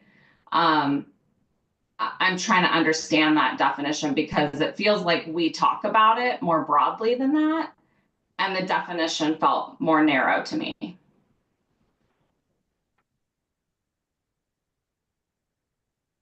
I'm actually looking at Celestina and Madi. I don't know, any insights there? Yes, I would have to pull up the push citation as well. I know that one of the considerations for updating is naming ANSI standards and the UFAS standards. I forget what UFAS uniform. I'm sorry, I don't remember what UFAS stands for, but type A, type B, accessible units, ensuring that those are what we are talking about. But I don't think that, how do I say this? Units built to those standards are what we're talking about. The fact that they are currently not required to be built is not part of the definition that we're trying to pull. So we need to cite certain standards in terms of the housing in order to, well, that's the approach that we've understood so far. In order to have a meaningful definition of accessible housing, citing the standards that say this is what accessible housing is, this is how you build it, these are the elements of it, is necessary so that that doesn't get watered down. But it's not to say that because these type A homes are not required in the average residential development, that rolls back the definition in some way. I don't know if I'm articulating that very clearly, but we're trying to reference the standard, the landscape that that standard currently operates in, as to whether or not it's required would be separate. And I'm looking at you, just I guess I might offer too that there's nothing. Oh, go ahead. Oh, that still just feels, I guess, ambiguous to me. Like, I'm just not clear on how we're defining accessible, because it feels like it's really just based on ADA standards for based on the structural code, and maybe that is the limitation of the definition that we're going to have. But I've heard a lot more discussion about accessibility in this space that to me feels like it goes beyond that. And because currently, like, that code doesn't require like things like universal living standards be designed. Our organ structural code is probably behind where some of the conversation has been in this room. And so I get that, like, we have to probably rely on maybe currently what's adopted, and then the next goal would be maybe trying to move that along. But I just want to make sure I understand it, because one of the things that's required in this is for us to do assessments around how we're meeting needs for people with disabilities and making sure that housing is accessible. And if that definition is really important to determining that, and if we feel like it's lacking, then that would be another area in which we would want to acknowledge, I guess, that moving forward, how do we grapple with that when it's probably not sufficient? oh, I know Mary Kyle, you were first, but I wonder, Alan Hines, just because we're on this topic, if you wanted to jump in through your lens of expertise. Yeah,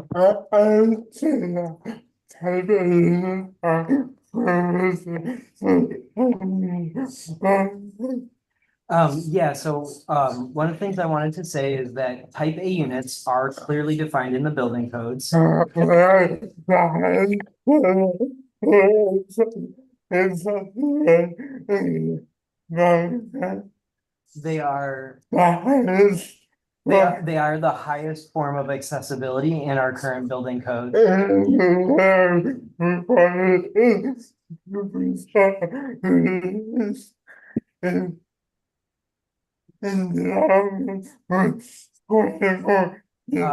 And these units are only required at 2% when there are buildings that have more than 20 units.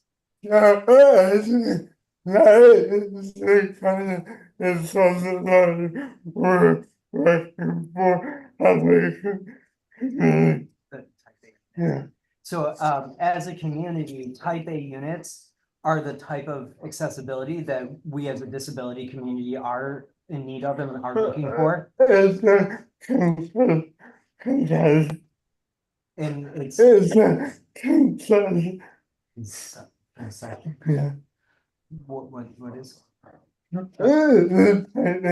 But But type A units are a concession. But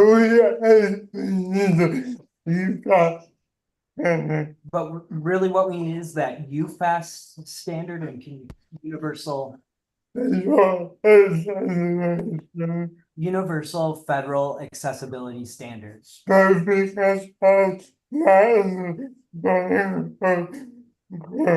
But because UFAS standards are not clearly listed in any of our building codes.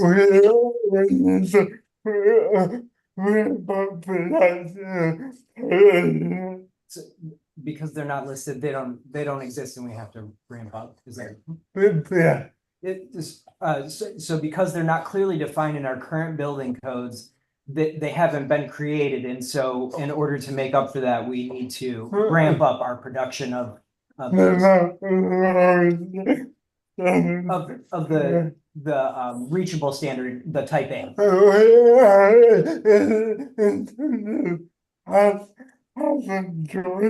But in terms of housing choice for people with disabilities.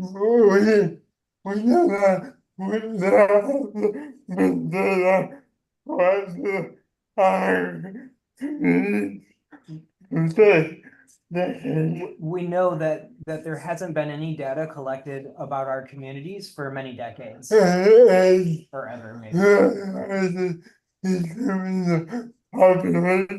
So for one thing, it's really hard to determine our population size. Is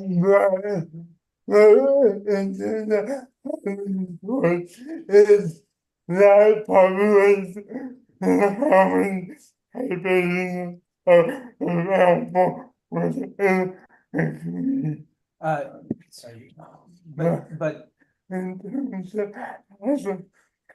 But in terms of housing choice, sorry. Yeah, our population. Our population. And the number of type A units that are available in our community. Doesn't have enough type A units available in our communities. Yeah. No, I'm sorry. I'm missing a word. I don't. Housing choice.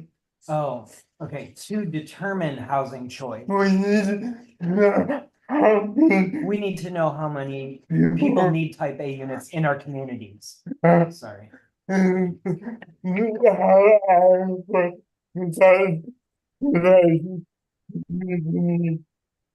then that way we'll know what the adequate production needs to be. Sorry. Thank you. Yeah, thank you, Alan. I appreciate that. Yeah, the clarity and comment. Mary Kyle, and then I'm going to ask us to take a break, and then we'll move on from this part of the conversation. Mary Kyle. Thanks. Well, I first wanted to thank Anne for asking the question where she was foggy about between the what's required and what's optional. Are we actually asking for the same kinds of things and some redundancy? I was having the same fog, so I appreciate her encapsulating that question. But in any event, it's kind of where what I'm hearing, and I'm hoping that Alan Lazo can confirm if I'm reflecting this accurately, because I'm thinking I'm hearing from a lot, and I think Celestina might have summarized this after Alan Lazo spoke, but to keep the fair housing issue area analysis in the rule. And I think that that's for a variety of reasons, but including it's at least partially responsive to issues that were brought up at the NAPTAC about more about calling out the need for housing for people with disabilities that seem to have gotten a little bit lost in the alternative. This was brought up by Matt Series and Alan Dilatori. And I think Ellen Hines just spoke to it too. So, but for a variety of reasons, keeping that in the rule, but integrating some of the aspects of the alternative as guidance.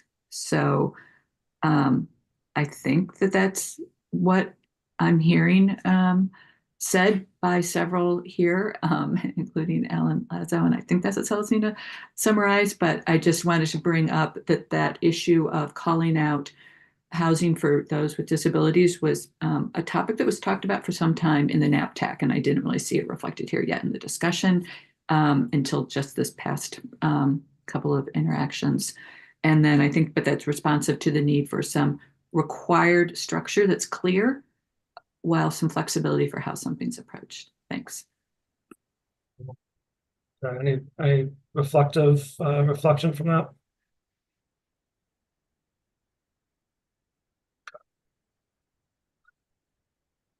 All right.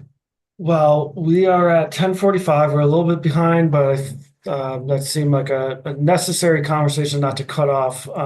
So why don't we take 10 minutes? We'll come back at 10:55. We're going to move into a conversation of the referral process and then reflections and closing. So let's come back 10 minutes. Thanks.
All right, this is Ben getting distracted. I get my 10 minutes and I start doing emails and then, all right, welcome back. Sorry. Sean, I think you're gonna lead us into to the next conversation. Hopefully folks enjoyed your extra 2 minutes of break. So Sean, lead us away.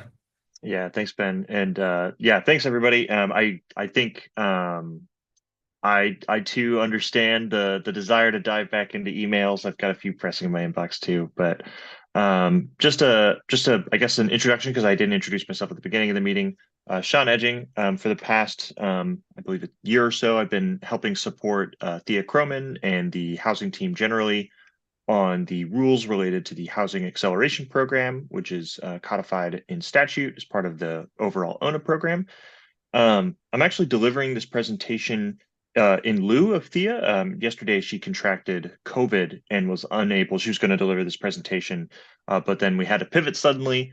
And so I'm kind of delivering this in while she rests up.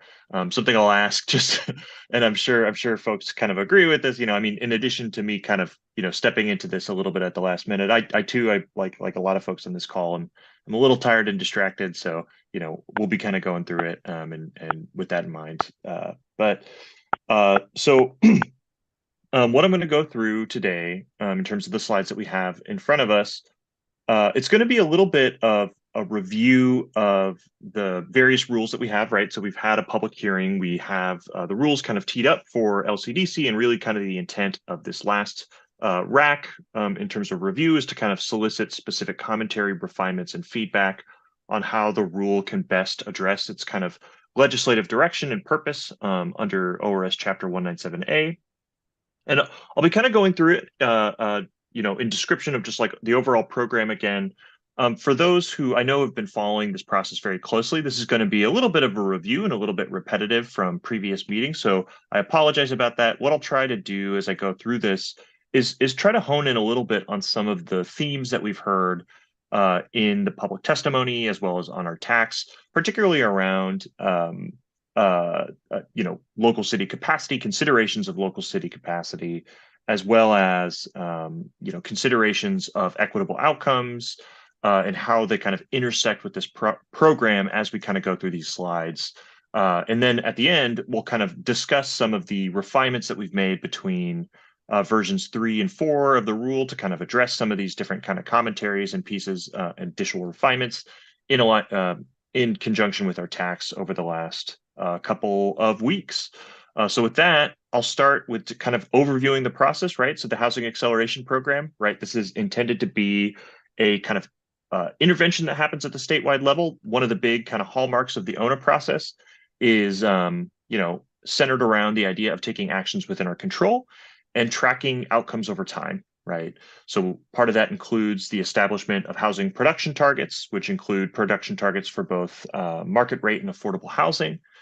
And the goal of these targets isn't really so much to hit them as it is to serve as a benchmark for tracking progress and, looking into potential barriers to production when we're missing those goals, right? And so this process is something that DLCD is required to do annually. It kind of consists of 4 major steps that we'll walk through. The first one being kind of a referral process into the Housing Acceleration Program that DLCD is required to do every year. The second one is an audit of barriers that DLCD leads to kind of identify, all right, what are potential issues that could be getting, stymieing the production of housing or achieving our goals. The step 3 of this process is really about agreeing between DLCD and the city to take actions within our respective control to address barriers. That includes, the provision of technical assistance and resources, coordination, as well as, just taking actions.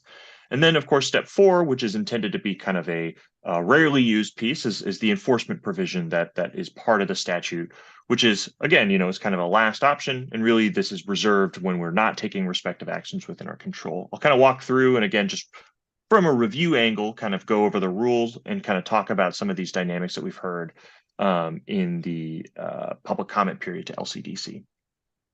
So if we can move to the next slide. I'm going to start just by talking a little bit about the acceleration program. And actually, I guess before I even start talking about the step-by-step, I do want to maybe start with kind of like a high-level overview of like maybe the intent of the program here, which is really about centering the implementation of Goal 10 around DLCD and the city, forming partnerships, coordinating, and committing to taking actions within our control to address housing needs, right? That's really the goal here. And that's something I think is important to just articulate at the top, just in case it's, so we have this kind of guiding principle as we kind of go through the individual steps. So I'll start with step one. This is the referral process in the Housing Acceleration Program. DLCD under statute is required to refer cities into a housing acceleration program, essentially in one of 4 categories. And we've talked about these in previous meetings before. 3 are kind of relatively straightforward. One is about, did you adopt your HPS? The second being, did you adopt the actions in your HPS? We've talked about this in past meetings and of course had refinements there in previous versions of the rules. And then the third one is if LCDC refers a city via an enforcement order into the acceleration program. And then a fourth one, right, that's a little bit more complex, which is around kind of performance-based referrals. DLCD is kind of tasked with, doing these kind of following along with the housing production dashboard that's produced by OHCS and kind of evaluating essentially, hey, we're going to conduct these audits. Let's prioritize limited resources where it's needed the most. And essentially the way that's constructed, the way the rule's constructed is it kind of consists of a couple steps, starting with DLCD determining how many audits we're going to conduct based on our funding and capacity. How much staff do we actually have to support and conduct audits in consultation with cities? And how much funding do we actually have to support cities in undertaking actions? That's like the first step. And then we kind of move through a process to kind of narrow it down from there. We start with a filter that is, of the jurisdictions that are kind of missing their targets at the midpoint. The first kind of screen is essentially a determination of whether that jurisdiction is kind of underperforming relative to their region or peers, and kind of jurisdictions in that bottom 50th percentile are eligible. That doesn't mean that they are referred, but that they could be referred in a particular year. Then from there, DLCD kind of takes and there kind of prioritizes referrals based on a few factors, one being the severity of underproduction, right? Like where the problem appears to be most acute. Emphasizing affordable housing, right? Because affordable housing is pretty complex and requires a lot of actors and therefore a lot of resources to really dive into. And then finally, recognizing we care about kind of equitable outcomes and fair housing outcomes, as we've discussed, right? Alongside the kind of corollary work that Mari and Celestina have been leading. Also emphasizing that as like things that we prioritize, spending time, money, and resources in the referral process or in the audit process as we kind of dive into it. One of the things I'll add is this kind of referral process is really designed to scale around capacity. When we don't have funding or we don't have staff capacity to really do this work, we don't do as many audits, right? And so I think that's just one thing I really wanted to emphasize here, as well as kind of this other consideration around really emphasizing like we want to spend time and resources on the things we care about, which in particular include affordable housing and equitable outcomes. And we'll kind of talk about that as we get into some of the proposed changes too. But I just wanted to emphasize that part of this overview. If we can move to the next slide. The second step of this is an audit of barriers. And really the goal of this audit that DLCD kind of leads and the city kind of participates in is really to get as much information as we can to figure out, well, what's going on? If we are, maybe, missing our target and we're kind of underperforming, or there, might be equity issues that we need to explore. The goal here isn't to say like, the city's responsible for X, Y, and Z. The goal is to figure out, well, what's happening, right?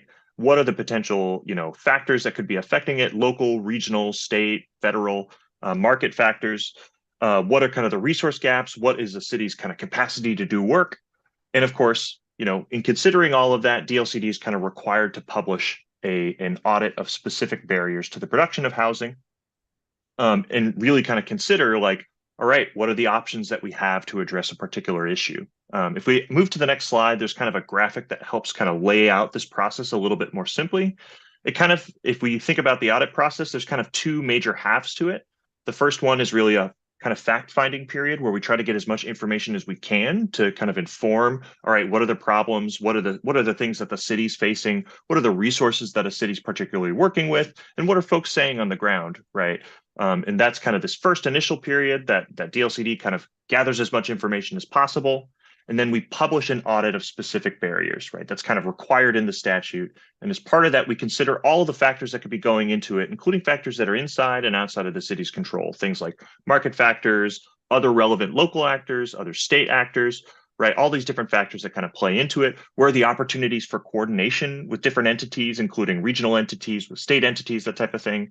And then really from there, a big part of this is really kind of identifying, well, what are the options that we have available to us, some of which include kind of local factors, some of which kind of include state factors, to help us actually address these barriers, right? And what resources would that take, right? If we identify these different actions that are available to us, how do we actually achieve those things, right? With DLCD funding, DLCD coordination and support, and of course, local partnership and implementation.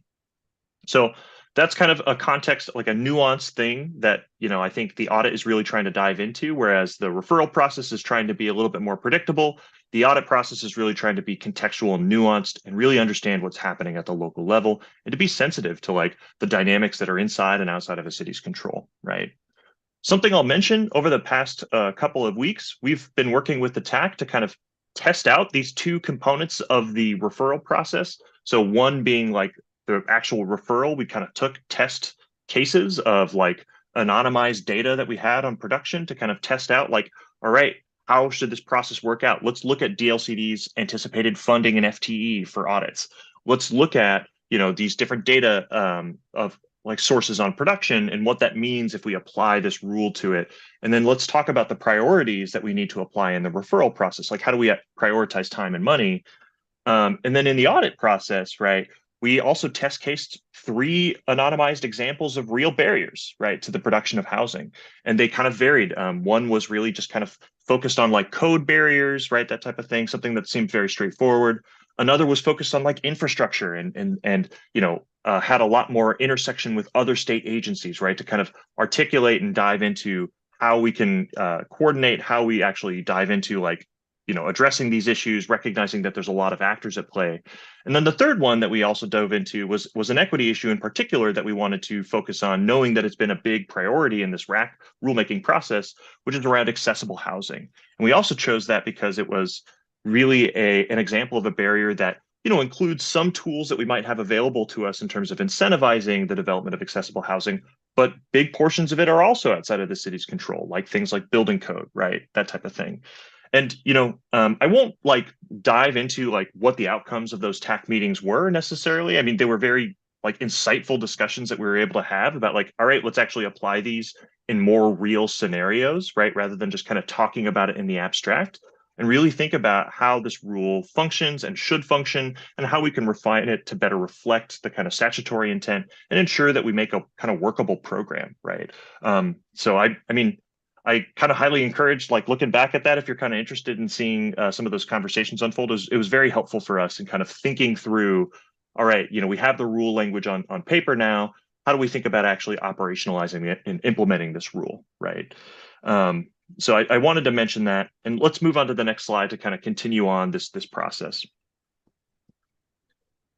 All right, so I described the first 2 steps. We have the referral process, then we have the audit process, right, where we kind of dive in, we identify all the issues, we develop options, on how we can address different barriers. And step 3 is really about DLCD and the city entering an agreement to take actions within their respective control to address barriers that are identified in the audit. And we each have responsibilities that are articulated in statute.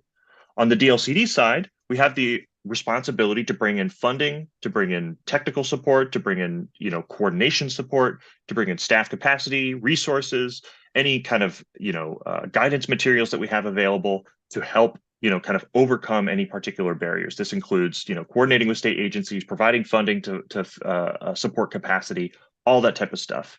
And then on the city side, the statute articulates that cities, they're kind of required to take actions that are within their control to address particular barriers that are identified in the audit.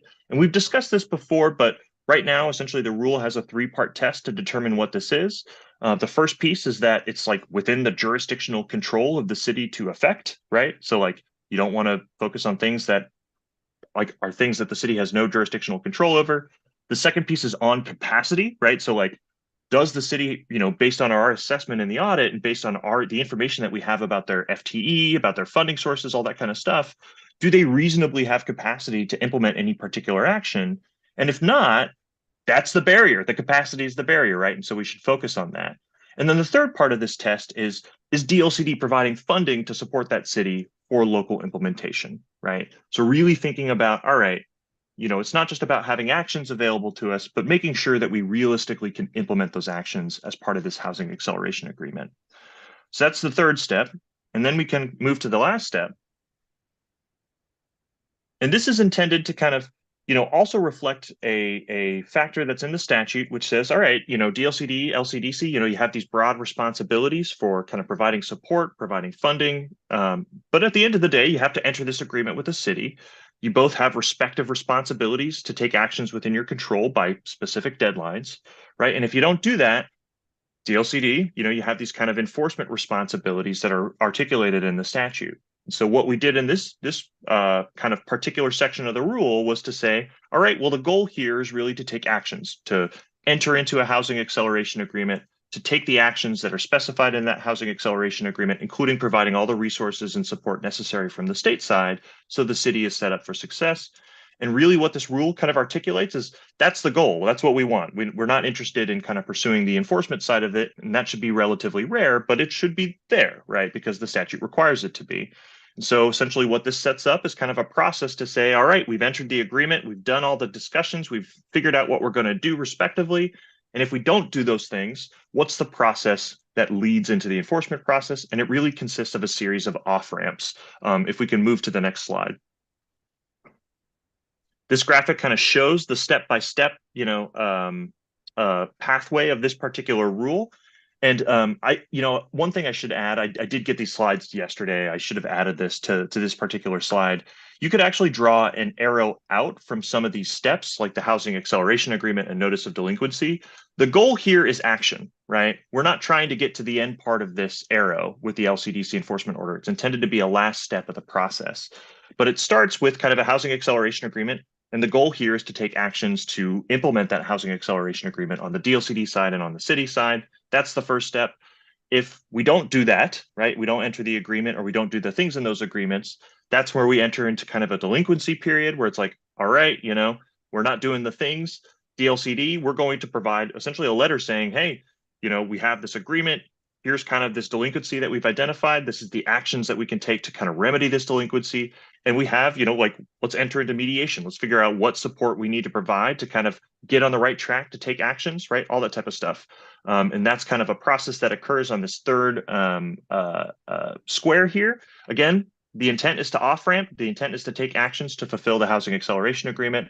But if that doesn't happen after 90 days, DLCD, the rule requires DLCD to essentially pursue an LCDC enforcement order, kind of take that route. Again, the intent here is to make that a very rare process, right? Because that's not the intent of how we expect to effectively implement housing under this program. So with that in mind, if we can move to the next slide. Something that we've been trying to grapple with in the refinement between version 3 and version 4 of this rule is we've definitely been hearing kind of some of the broad themes around kind of capacity, around equity, around the use of adoption-ready actions, right? All of these different kind of pieces that have been raised to LCDC. And we've tried to kind of think about the rules and what refinements we can make to the rule to kind of reflect some of these additional pieces to kind of reflect that feedback that we've gotten. And so far, essentially the things that we kind of have developed in consultation with the TAC and with the RAC members here in line with the public comment are just a few kind of tweaks to the way the structure works. We didn't kind of, fundamentally change the way the program is structured, but we kind of, addressed certain components of it to try to better reflect some of these dynamics that we're seeing. And the first one is on this piece related to housing acceleration. The goal here of this entire program is to build more housing units in the future than we are today. And so one of the kind of components of the referral process was this idea of thinking about, well, let's shoot for a goal of trying to increase the rate of production over time, right? And one of the kind of concerns that we identified in going through this is like, wow, that's really hard to measure. And so a big part of this kind of additional rule refinement is that we're thinking about this a little bit more contextually as part of the audit process. One of the things that we want to consider is like, hey, is the city really taking actions to really accelerate the housing production rate over time? Can we see that? Is it measurable? And then from there, right, we want to consider, all right, we want to support the city's efforts into kind of doing that, right? That's a refinement that's included in this rule. A second piece is this is kind of a nuanced conversation around affordable housing. We've talked about how we want to encourage and emphasize the development of affordable housing. The statute requires DLCD to consider housing that's produced at or below 80% area median income. And of course, there's a lot of housing diversity in that range, and one number doesn't capture it all. So one refinement we made to the rules consider different levels of affordability, which have different requirements, right? Like deeply subsidized affordable housing requires a lot more work essentially to make happen and a lot more funding sources to make happen than say, at the higher end of that income spectrum. So that's a consideration that was built into this process. A third point that kind of included some clarifications are around like, how do we compare cities for the basis of referral? Like how do we consider when a housing production target is effective? How do we compare them to peer cities, or how do we compare them to the region? If we don't have comparable cities under the peer methodology, how do we actually compare a particular city in a way that's in alignment with the statute? So there's some kind of technical refinements there to reflect some of the feedback that we got from the TAC. And then finally, we added a couple of prioritization elements in the audit. And this was really intended to kind of speak to these issues around, in particular, like equity and adoption-ready actions. We emphasized in the rule, when we're doing these audits, what we want to emphasize are a few things. We want to emphasize equity. We're going to focus on equity issues as they relate to fair housing. That's first and foremost one of the pieces that we include. We've definitely also heard that there should be a stronger tie-in to climate-friendly areas. These are areas that have kind of additional zone capacity to support housing development. So, what are the barriers to development there? So adding that as a consideration. A third piece is on this feedback related to adoption-ready actions. The idea that we should, as DLCD, produce a bunch of adoption-ready actions that can be kind of taken off the shelf and implemented at the local level. Incorporating that into this audit process is an explicit consideration. And the fourth one being acceleration, which we talked about, right? Like if a city is kind of taking these actions to accelerate the rate of production, we really want to support that, right? So we've added in these additional prioritization elements as part of that audit process to kind of bring in that additional context and bring in some of those values that I think we heard reflected in a lot of the public commentary. So with that in mind, I'm going to move to the next slide. I think we've had a lot of conversations around kind of some of the pieces that were raised in public comments around like, the contextualized housing needs analysis, the things on the HPS implementation side. Something that we've been trying to think about is like, all right, well, based on this rule structure, I mean, so far the public comments haven't really said like, you need to restructure referral, you need to do this or that related to the audit process. But we think generally it's important to incorporate these values into the rule to the extent that you can. And so I think I want to kind of open it back up, we're kind of at this, near final piece of the rule. And I think I kind of want to open it up just for kind of specific commentary related to any kind of refinements we can make to reflect these values. But yeah, Anita, I see your hand up. I'm just going to reiterate Beth's comment in the chat. And she said, rather than labeling this process as an intervention, would it be better to label this process as a consultation? A consultation service offered to underperforming municipalities may be perceived as a kinder, gentler way to gain desired outcomes from end user lens. Yeah. Yeah. Okay. No, thank you, It's Anita. how agencies get closer to partnerships. Just some terminology. Thanks, Sean. Yeah, I'll chalk that up to being tired.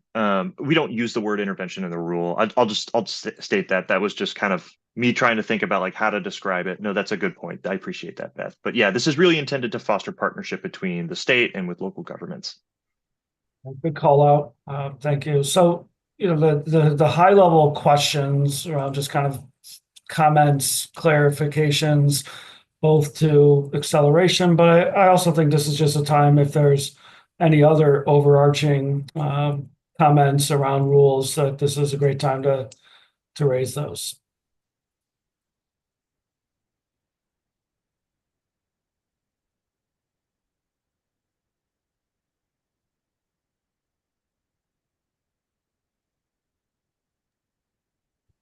Ethan?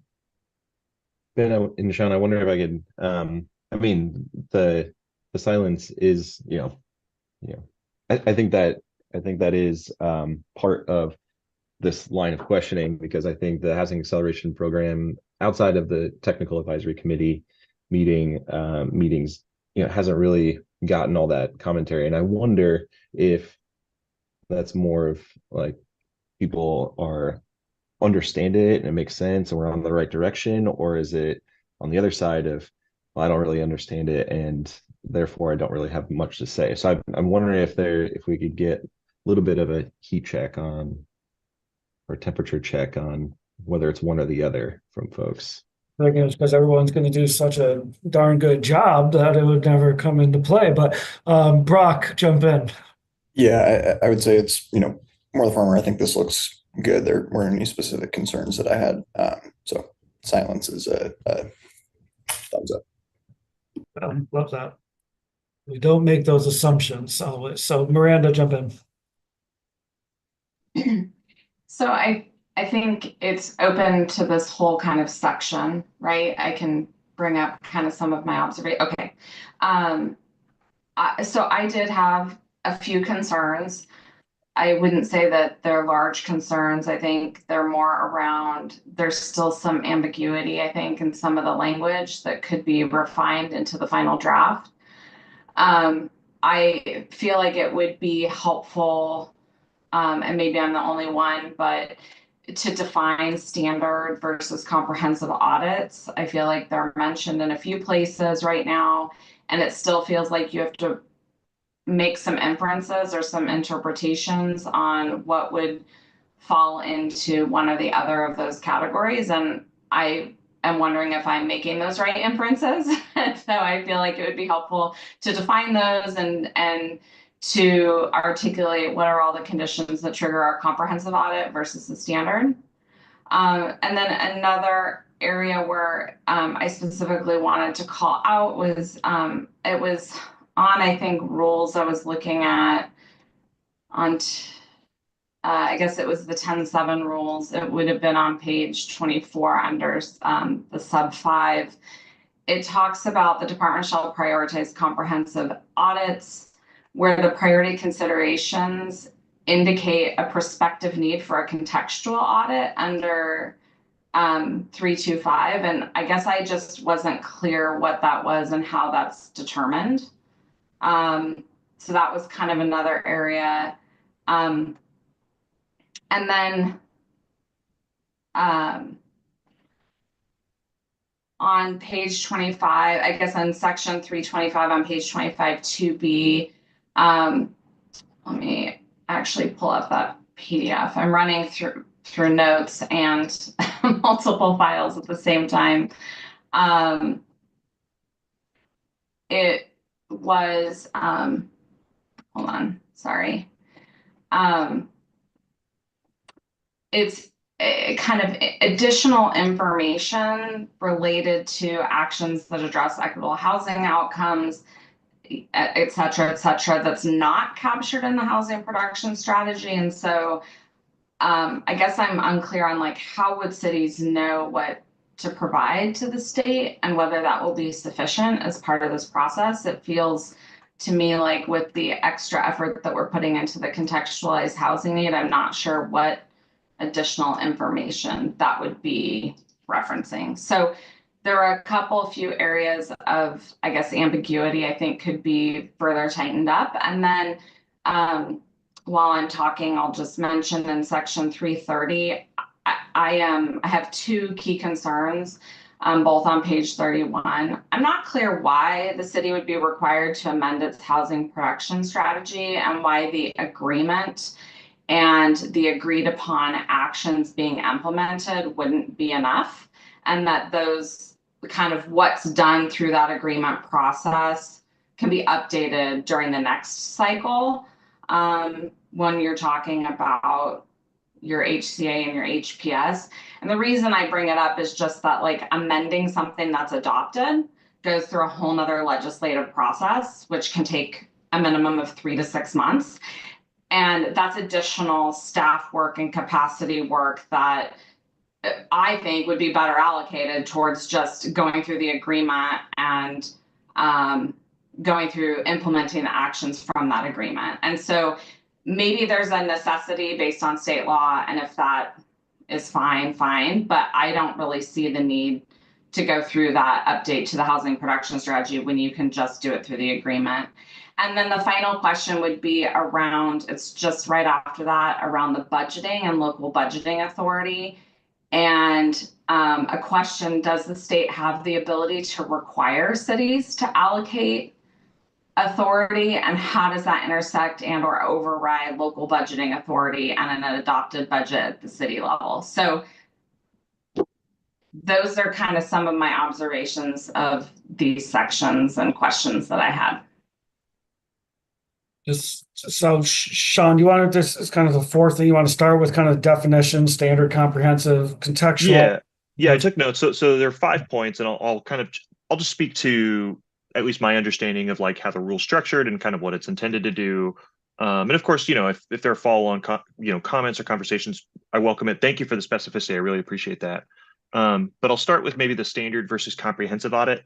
Really the difference, and there's one subsection that kind of clarifies what a comprehensive is different than a standard audit for, is essentially heightened coordination and engagement in the audit process, right? So the idea is we're going to be essentially DLCD much more proactive and actually reaching out to a lot of different members of the community, reaching out to other state agencies to coordinate around identifying and addressing barriers.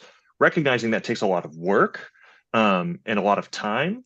It's kind of, right, and we've had this conversation, like, how do we prioritize this, right? Essentially, we're going to kind of divide these audits into kind of two major types, one being a standard, one being a comprehensive. We didn't define it mostly because there's one subsection that really describes what is different about a comprehensive audit, but that said, it might still be worthwhile to include a definition. That might be a good point. But I will get into the second point about like, when do we use these?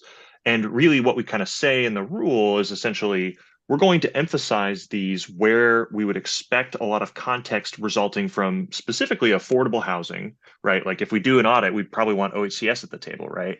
And that's going to require a lot of time, coordination at work, and probably there's going to be other entities that we need to roll in, as well as with equity, right? Recognizing equity is not straightforward, right? You can look at equity indicators and they can tell you some things about equity, right? Like you can learn a lot about the landscape that you're working in, but you wouldn't be able to tell from data alone. You'd have to get the context, the nuance. You'd have to reach out to people in the community to really get a sense of like, what are the potential barriers? What are people facing, right?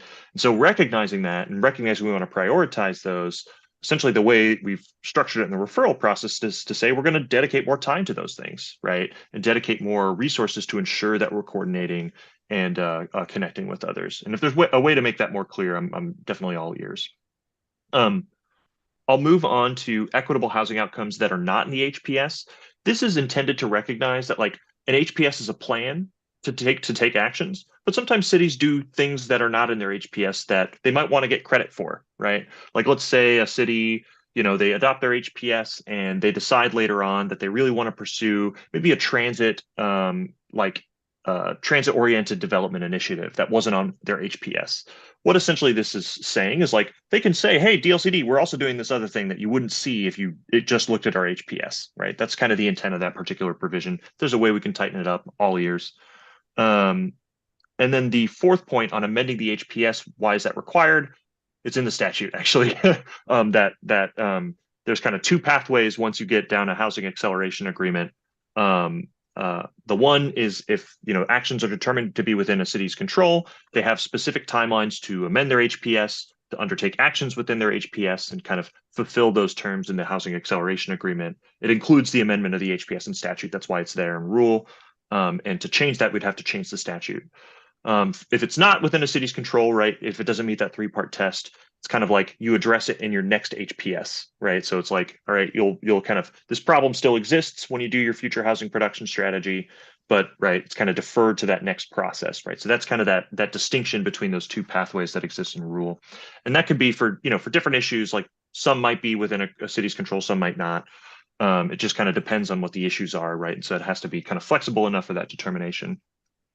And then finally on local budgeting authority, yeah, so this is one where, right, a big part of this program is like DLCD has to step in with resources when there are actions that require like city action. And the statute does authorize, right, like dedicating funding and resources to housing production or things like that. That's like explicitly part of the statutory authority. But the way the statute's constructed and the ways that the rules constructed is DLCD also has to step in with the funding to support that, right?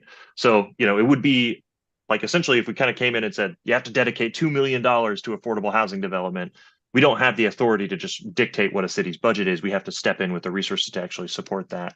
But what we can do is we can say like, hey, if infrastructure is a big barrier, let's explore state resources that exist to address those gaps, right? Or, maybe SDCs, right, are constructed a certain way. Maybe we have the funding to support an SDC study or something to that effect, right? So there's some nuance to that answer, but I think the short of it, if the question is like, can DLCD dictate our budgets? The answer is, well, I mean, statutorily, yes, but it would require a lot of money. So that I think hopefully that gets at your questions. Did you have any follow-ups or suggestions in light of that?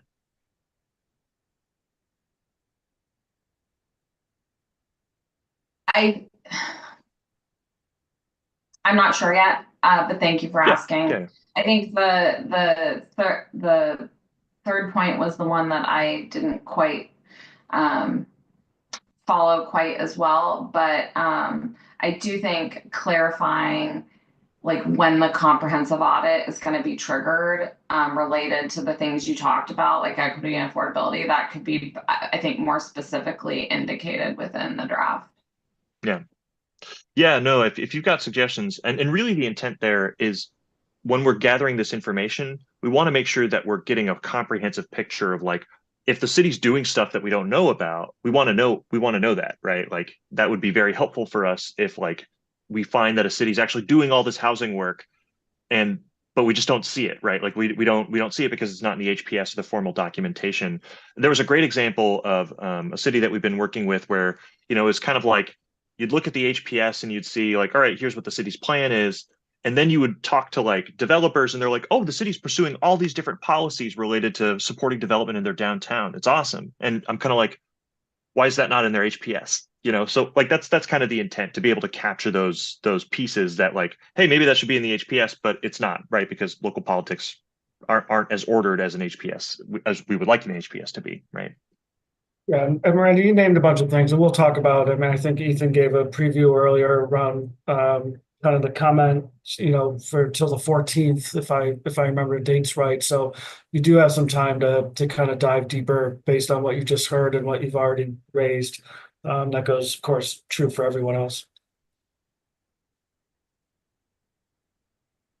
Any other thoughts on this piece? Because I do want to make sure we have some time to reflect back, look forward, and hear any other thoughts from folks.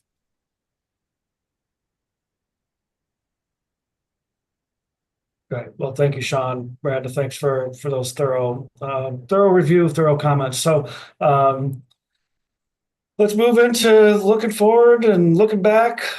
I guess looking back first and then looking forward. So Ethan, I'll pass it to you, but really just want to, make sure we have a process to really hear from you all. We do have work into 2025. And so this is both learning from the past and being able to apply it to the future. But Ethan, why don't you jump in? Thanks, Ben, and thanks all for the discussion today and over the past year. We'll take just a little bit of a moment to kind of pause and see how this really went. Like I mentioned at the beginning of the meeting, we've got an opportunity here to think about 2025 a little bit differently in terms of the rulemaking, if the conversation necessitates that. And I think having that conversation now would really inform as we are ramping into 2025 and getting meetings scheduled and thinking about work planning and how things all kind of fit together. If we do need to pivot, now's kind of the time. So if we go to the next slide, if you'll indulge me in a little bit of like this is kind of like maybe like a Spotify Wrapped, if you're familiar with the annual thing that Spotify does. But this is just a quick summary of some of the meetings that you all have been a part of and the conversations that we've really had around these 2024 rules. And really this is for the purposes of just saying like a huge thank you to you all here for spending all of this time with us, talking about, you know, not only these rules and how to implement these rules and how to do better in this process, but also to do better for Oregon. So much appreciation for your dedication and time spent. I recognize that you probably have a lot more better use of your time, 3 hours on a weekday that you could probably be doing, particularly today. But we really do appreciate the dedication that you all have provided to this team here in kind of getting to this last little part here in 2024. The work, if we go to the next slide, I think one of the things that we'll really want to highlight here in this reflection is how the racial equity framework for decision making, you know, how that thread came through in the rulemaking process. It was something that DLCD tried the first time in this rulemaking, and you know, reflections on that process in particular would be super great as we're kind of moving into discussion. But I'll hand this off to Anita to talk with you a little bit more about this racial equity framework for decision making. Great, thanks, Ethan, and many thanks to the whole RAC and other folks that have been involved as well. As you recall, this is the first time rulemaking at DLCD has been charged with addressing this racial equity framework for decision making in rulemaking by the LCDC Commission. So you all did a really great job. As you know, we talked about at the beginning, we talked about at the end, all of the technical advisory committees framed that and reported back. We saw the racial equity impact statement that is required to be submitted to the Secretary of State, but also an amazing memo to the commission on progress that the staff put together. And as you can see, a lot of these elements in the framework are things that are actually in affirmatively furthering fair housing. Even in some of these also include some of the CFIC rules as well. So this is really meant to just provide a holistic approach to looking at especially housing, because the situation we're in, we're not going to get out of unless we're intentional about it. So the conversation I've heard today has been really good about data, a lot about how to understand about inequities, accountability, decision making. So again, reminding us of these 8 framework or pillars of the framework are really important. So what I'd like to open this up to you all is just some reflections over the past, feels like last year or so, and maybe it's not quite been a year, but it feels like it's been many. And I really appreciate all of your folks, all of you leaning in and framing things. I really appreciated resurfacing the discussion about the terminology of accessibility. So thank you for raising that, Anne, and having that discussion again, and Alan, in your approach. And then also just other sorts of things related to how we look at equity in particular for communities with less resources, but also understanding the need in housing.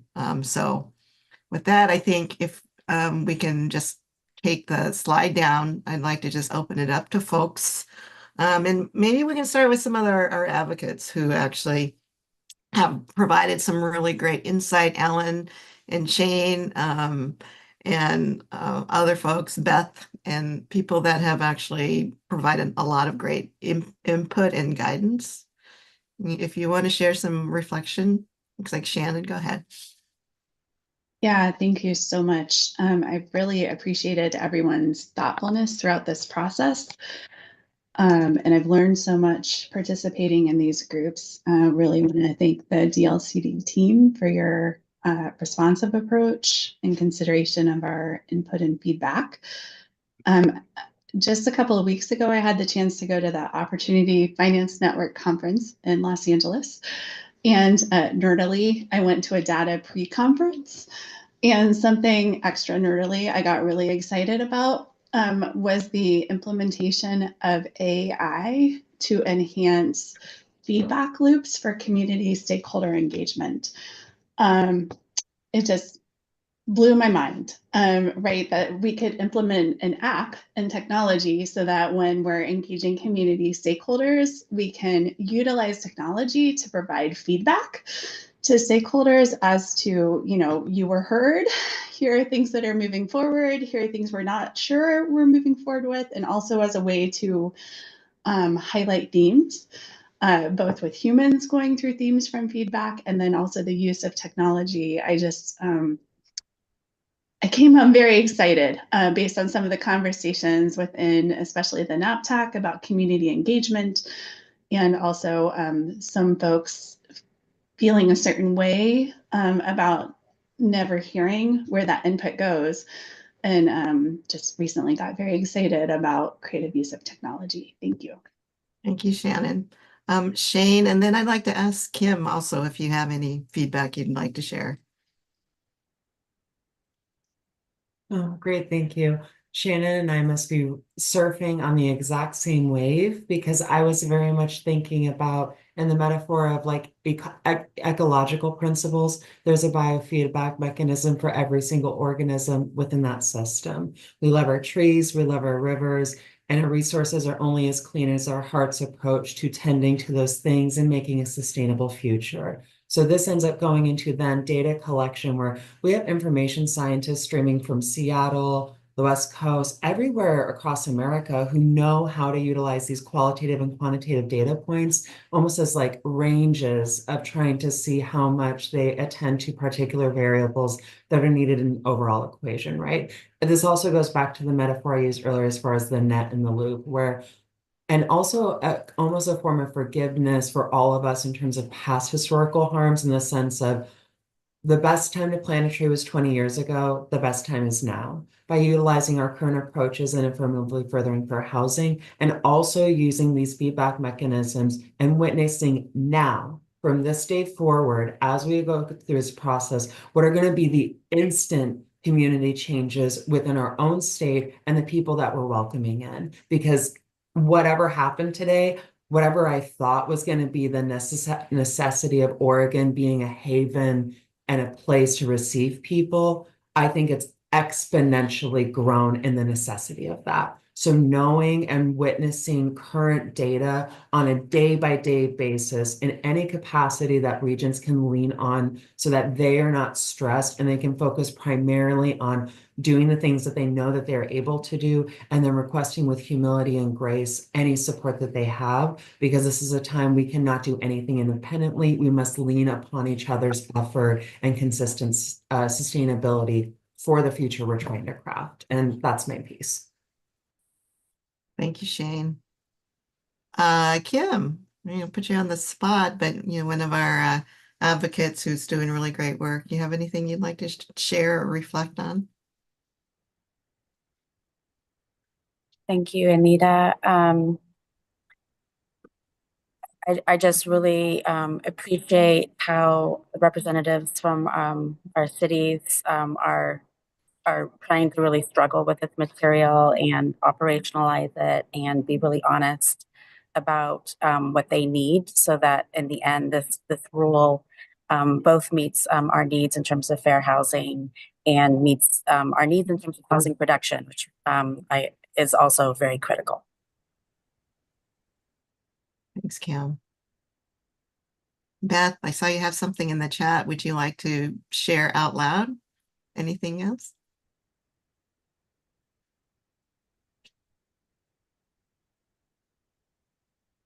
That me? I say I'm not hearing anything from Beth. I'll just read what she's got in the chat. It says, I'm grateful for the opportunity to participate in this important process to spur on more diverse, equitable, and accessible housing in Oregon.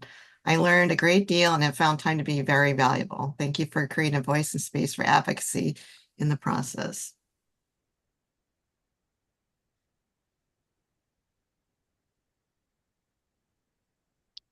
Anyone else like to share? Alan, please do. Thanks, Anita. I just wanted to speak from the commission from a few different hats that I wear. Frankly, from having come from the fair housing world, you can't imagine how thrilled I am about the evolution of the racial equity framework in housing planning work, right? The marriage of these two things over this time, and to see it come to this fruition is just so rewarding, frankly. And I really appreciate the work that everybody's done to help move that forward. I think we also need to recognize folks that are in the racial equity practice that it's work that is never ending, right? So it is always evolving, it's never ending, and I think we have to keep that in mind as we continue to move our work forward. And the other thing I'll share about rulemaking is, my introduction to this world and to the work that you all do here was through the rulemaking process. And one of the things I appreciate about and have said about it is this is one of those very democratic processes that happens here, right? It kind of starts at the legislative level and then comes down here to this democratic process. And when you look across the board at who's here and the discussions we've had, again, I really, really appreciate and find it very rewarding for us to go through these processes. And even in the several years that I've been involved, I really appreciate the evolution we've seen in how we're approaching rulemaking, who's involved, who's being asked to come to the table. And so I think if we can continue on that glide path, I think it'll be fantastic. So thank you all.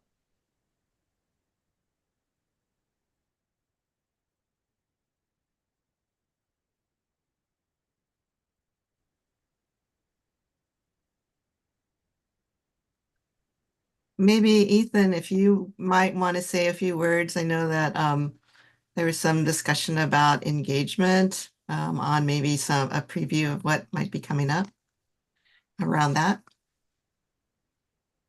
Sure, yeah. So I think one of the items here that we're talking about in maybe this next, yeah, perfect, is, what are we thinking when we're thinking about like carrying that ethos of, you know, um, having those conversations, receiving that input, and really kind of being responsive, not only just hearing those elements of feedback and having those conversations, but actually incorporating that into the rules and then closing the loop in terms of describing how and having follow-up conversations with the folks who are providing that input so that they can see that their impact is real, and we can point to instances where that's really influenced some of where this has gone. And so to that end, I think we're, definitely interested. We don't have to go question by question here, but how can we best facilitate that kind of discussion as we go forward? What are from a peer process perspective, what are some of those opportunities? What are the things that's worked well to serve that purpose? What do you feel like things that haven't or could be refined to, do that better? And we'll kind of, this will be part of that post-meeting survey, but any kind of discussion that we want to have here in this meeting in the next, I don't know, 7 or so minutes, we can definitely have that. So I know this is kind of something to really just throw out there, but as you're reflecting on this process, we would love to hear some feedback so we can improve. Yeah, so let's open it up, and I will just reiterate, right, to Ethan's point, there's a post-meeting survey, and I would really encourage folks. I'll offer, I think, for all of us that we hold thick skin with the feedback. I mean, it really is an opportunity for us to improve and to hear really directly. So I hope folks, over 9 meetings have built some trust that you can say what you need to say in order to express how we can ensure that you get to show up in the best way possible. And I know we've tried a lot of different techniques to try to ensure that people could bring their expertise, but I'll be quiet and just, if there's thoughts or reflections that folks would want to offer around what has worked, what could work better, what's been helpful for you or what's gotten in the way, from you feeling like you could bring your full voice and expertise into the space. Yeah, Brock. I think the kind of like tiered structure with the rack and the tax worked really well. And then room for improvement, and I guess this is just my personal opinion, I find this a lot easier to read than kind of the like matrix rules set. And maybe that's just me. But personally, I find this easier to read.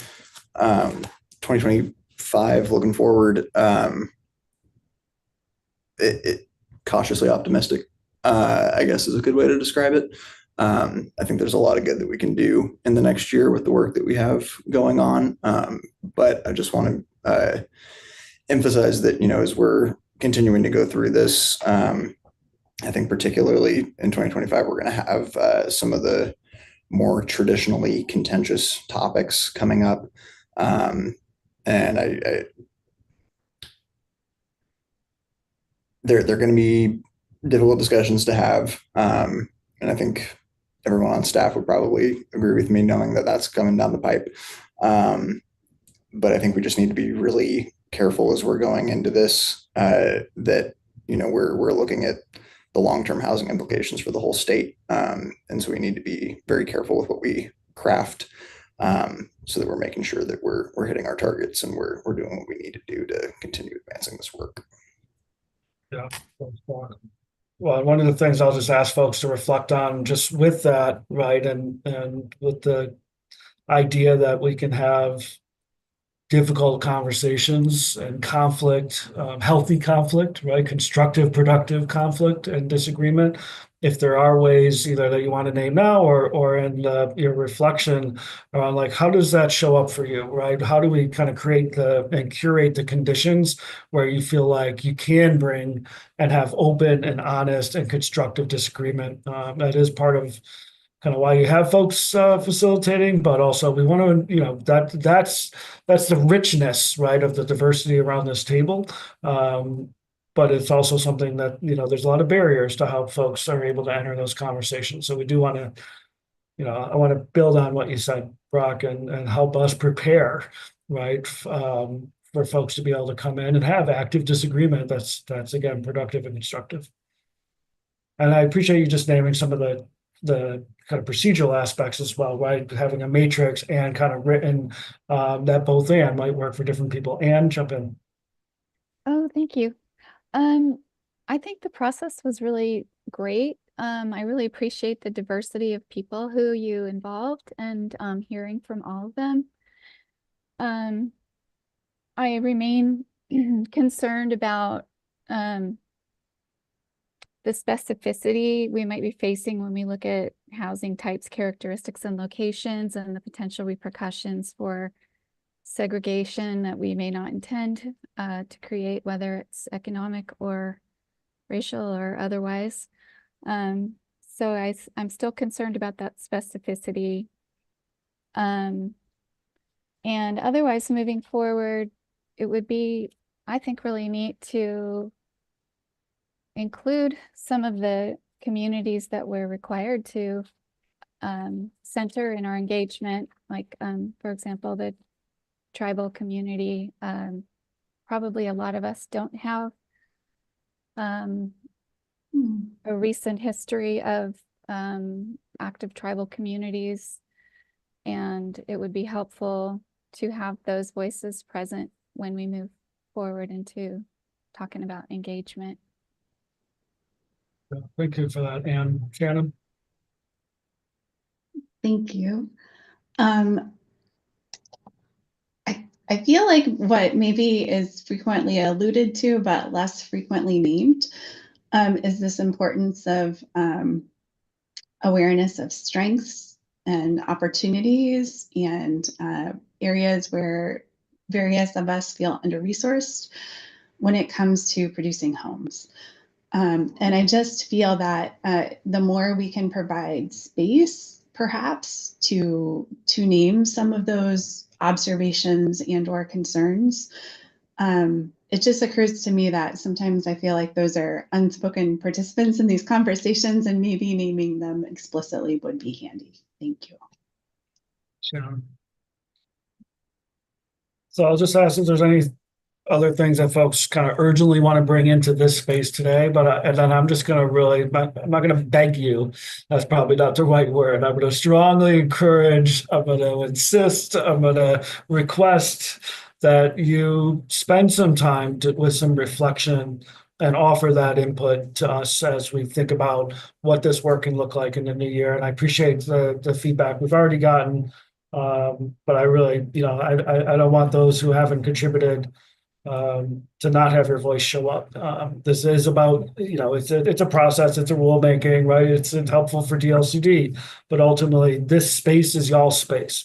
And how do we make sure that it feels like that and you can bring yourself into it in a meaningful way? So just with that, any last kind of urgent comment for today before we kind of do some next steps? Okay, great, thank you. All right. Well, yes, just echoing Ben's appreciation for the discussion. And yeah, it would be super useful as we're doing 2025 planning to hear that feedback in post-meeting survey or any other means. So much appreciated in advance. Looking forward. So we've got one rulemaking advisory committee meeting left in 2024. That's RAC meeting number 10. That's going to take place after the LCDC adoption hearing. And the agenda for that meeting is looking as follows, where we'll have some overview and summary of what unfolded at the LCDC adoption hearing. We'll kind of talk about how that leads us into the 2025 work.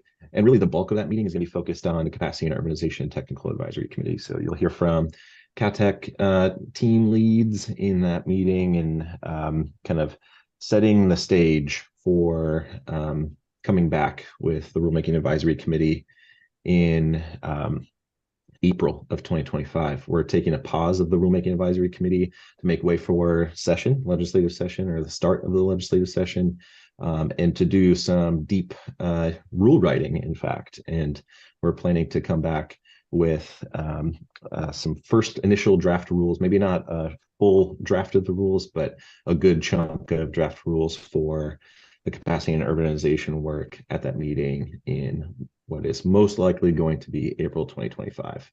And then just noting that agenda, because it is just 2 agenda items, we'll probably look to shorten that meeting to something like 90 minutes instead of the typical 3 hours. And then finally, the rulemaking focus is, as we've talked about, those two items: the Capacity and Urbanization Technical Advisory Committee and this Housing Actions Work Group. So that's a collection of folks who participated in the Needs and Production Technical Advisory Committee and the Housing Acceleration Technical Advisory Committee. And we're kind of penciling in or looking towards a kickoff of that work group in mid-December. Some of those details are still being ironed out, so we'll be able to share more when we get to that kickoff in mid-December. So Ben, I know it took us right up to noon, but I think that's all the information that we need to share today with the folks. I think it's a couple next steps, right? Some other key dates next.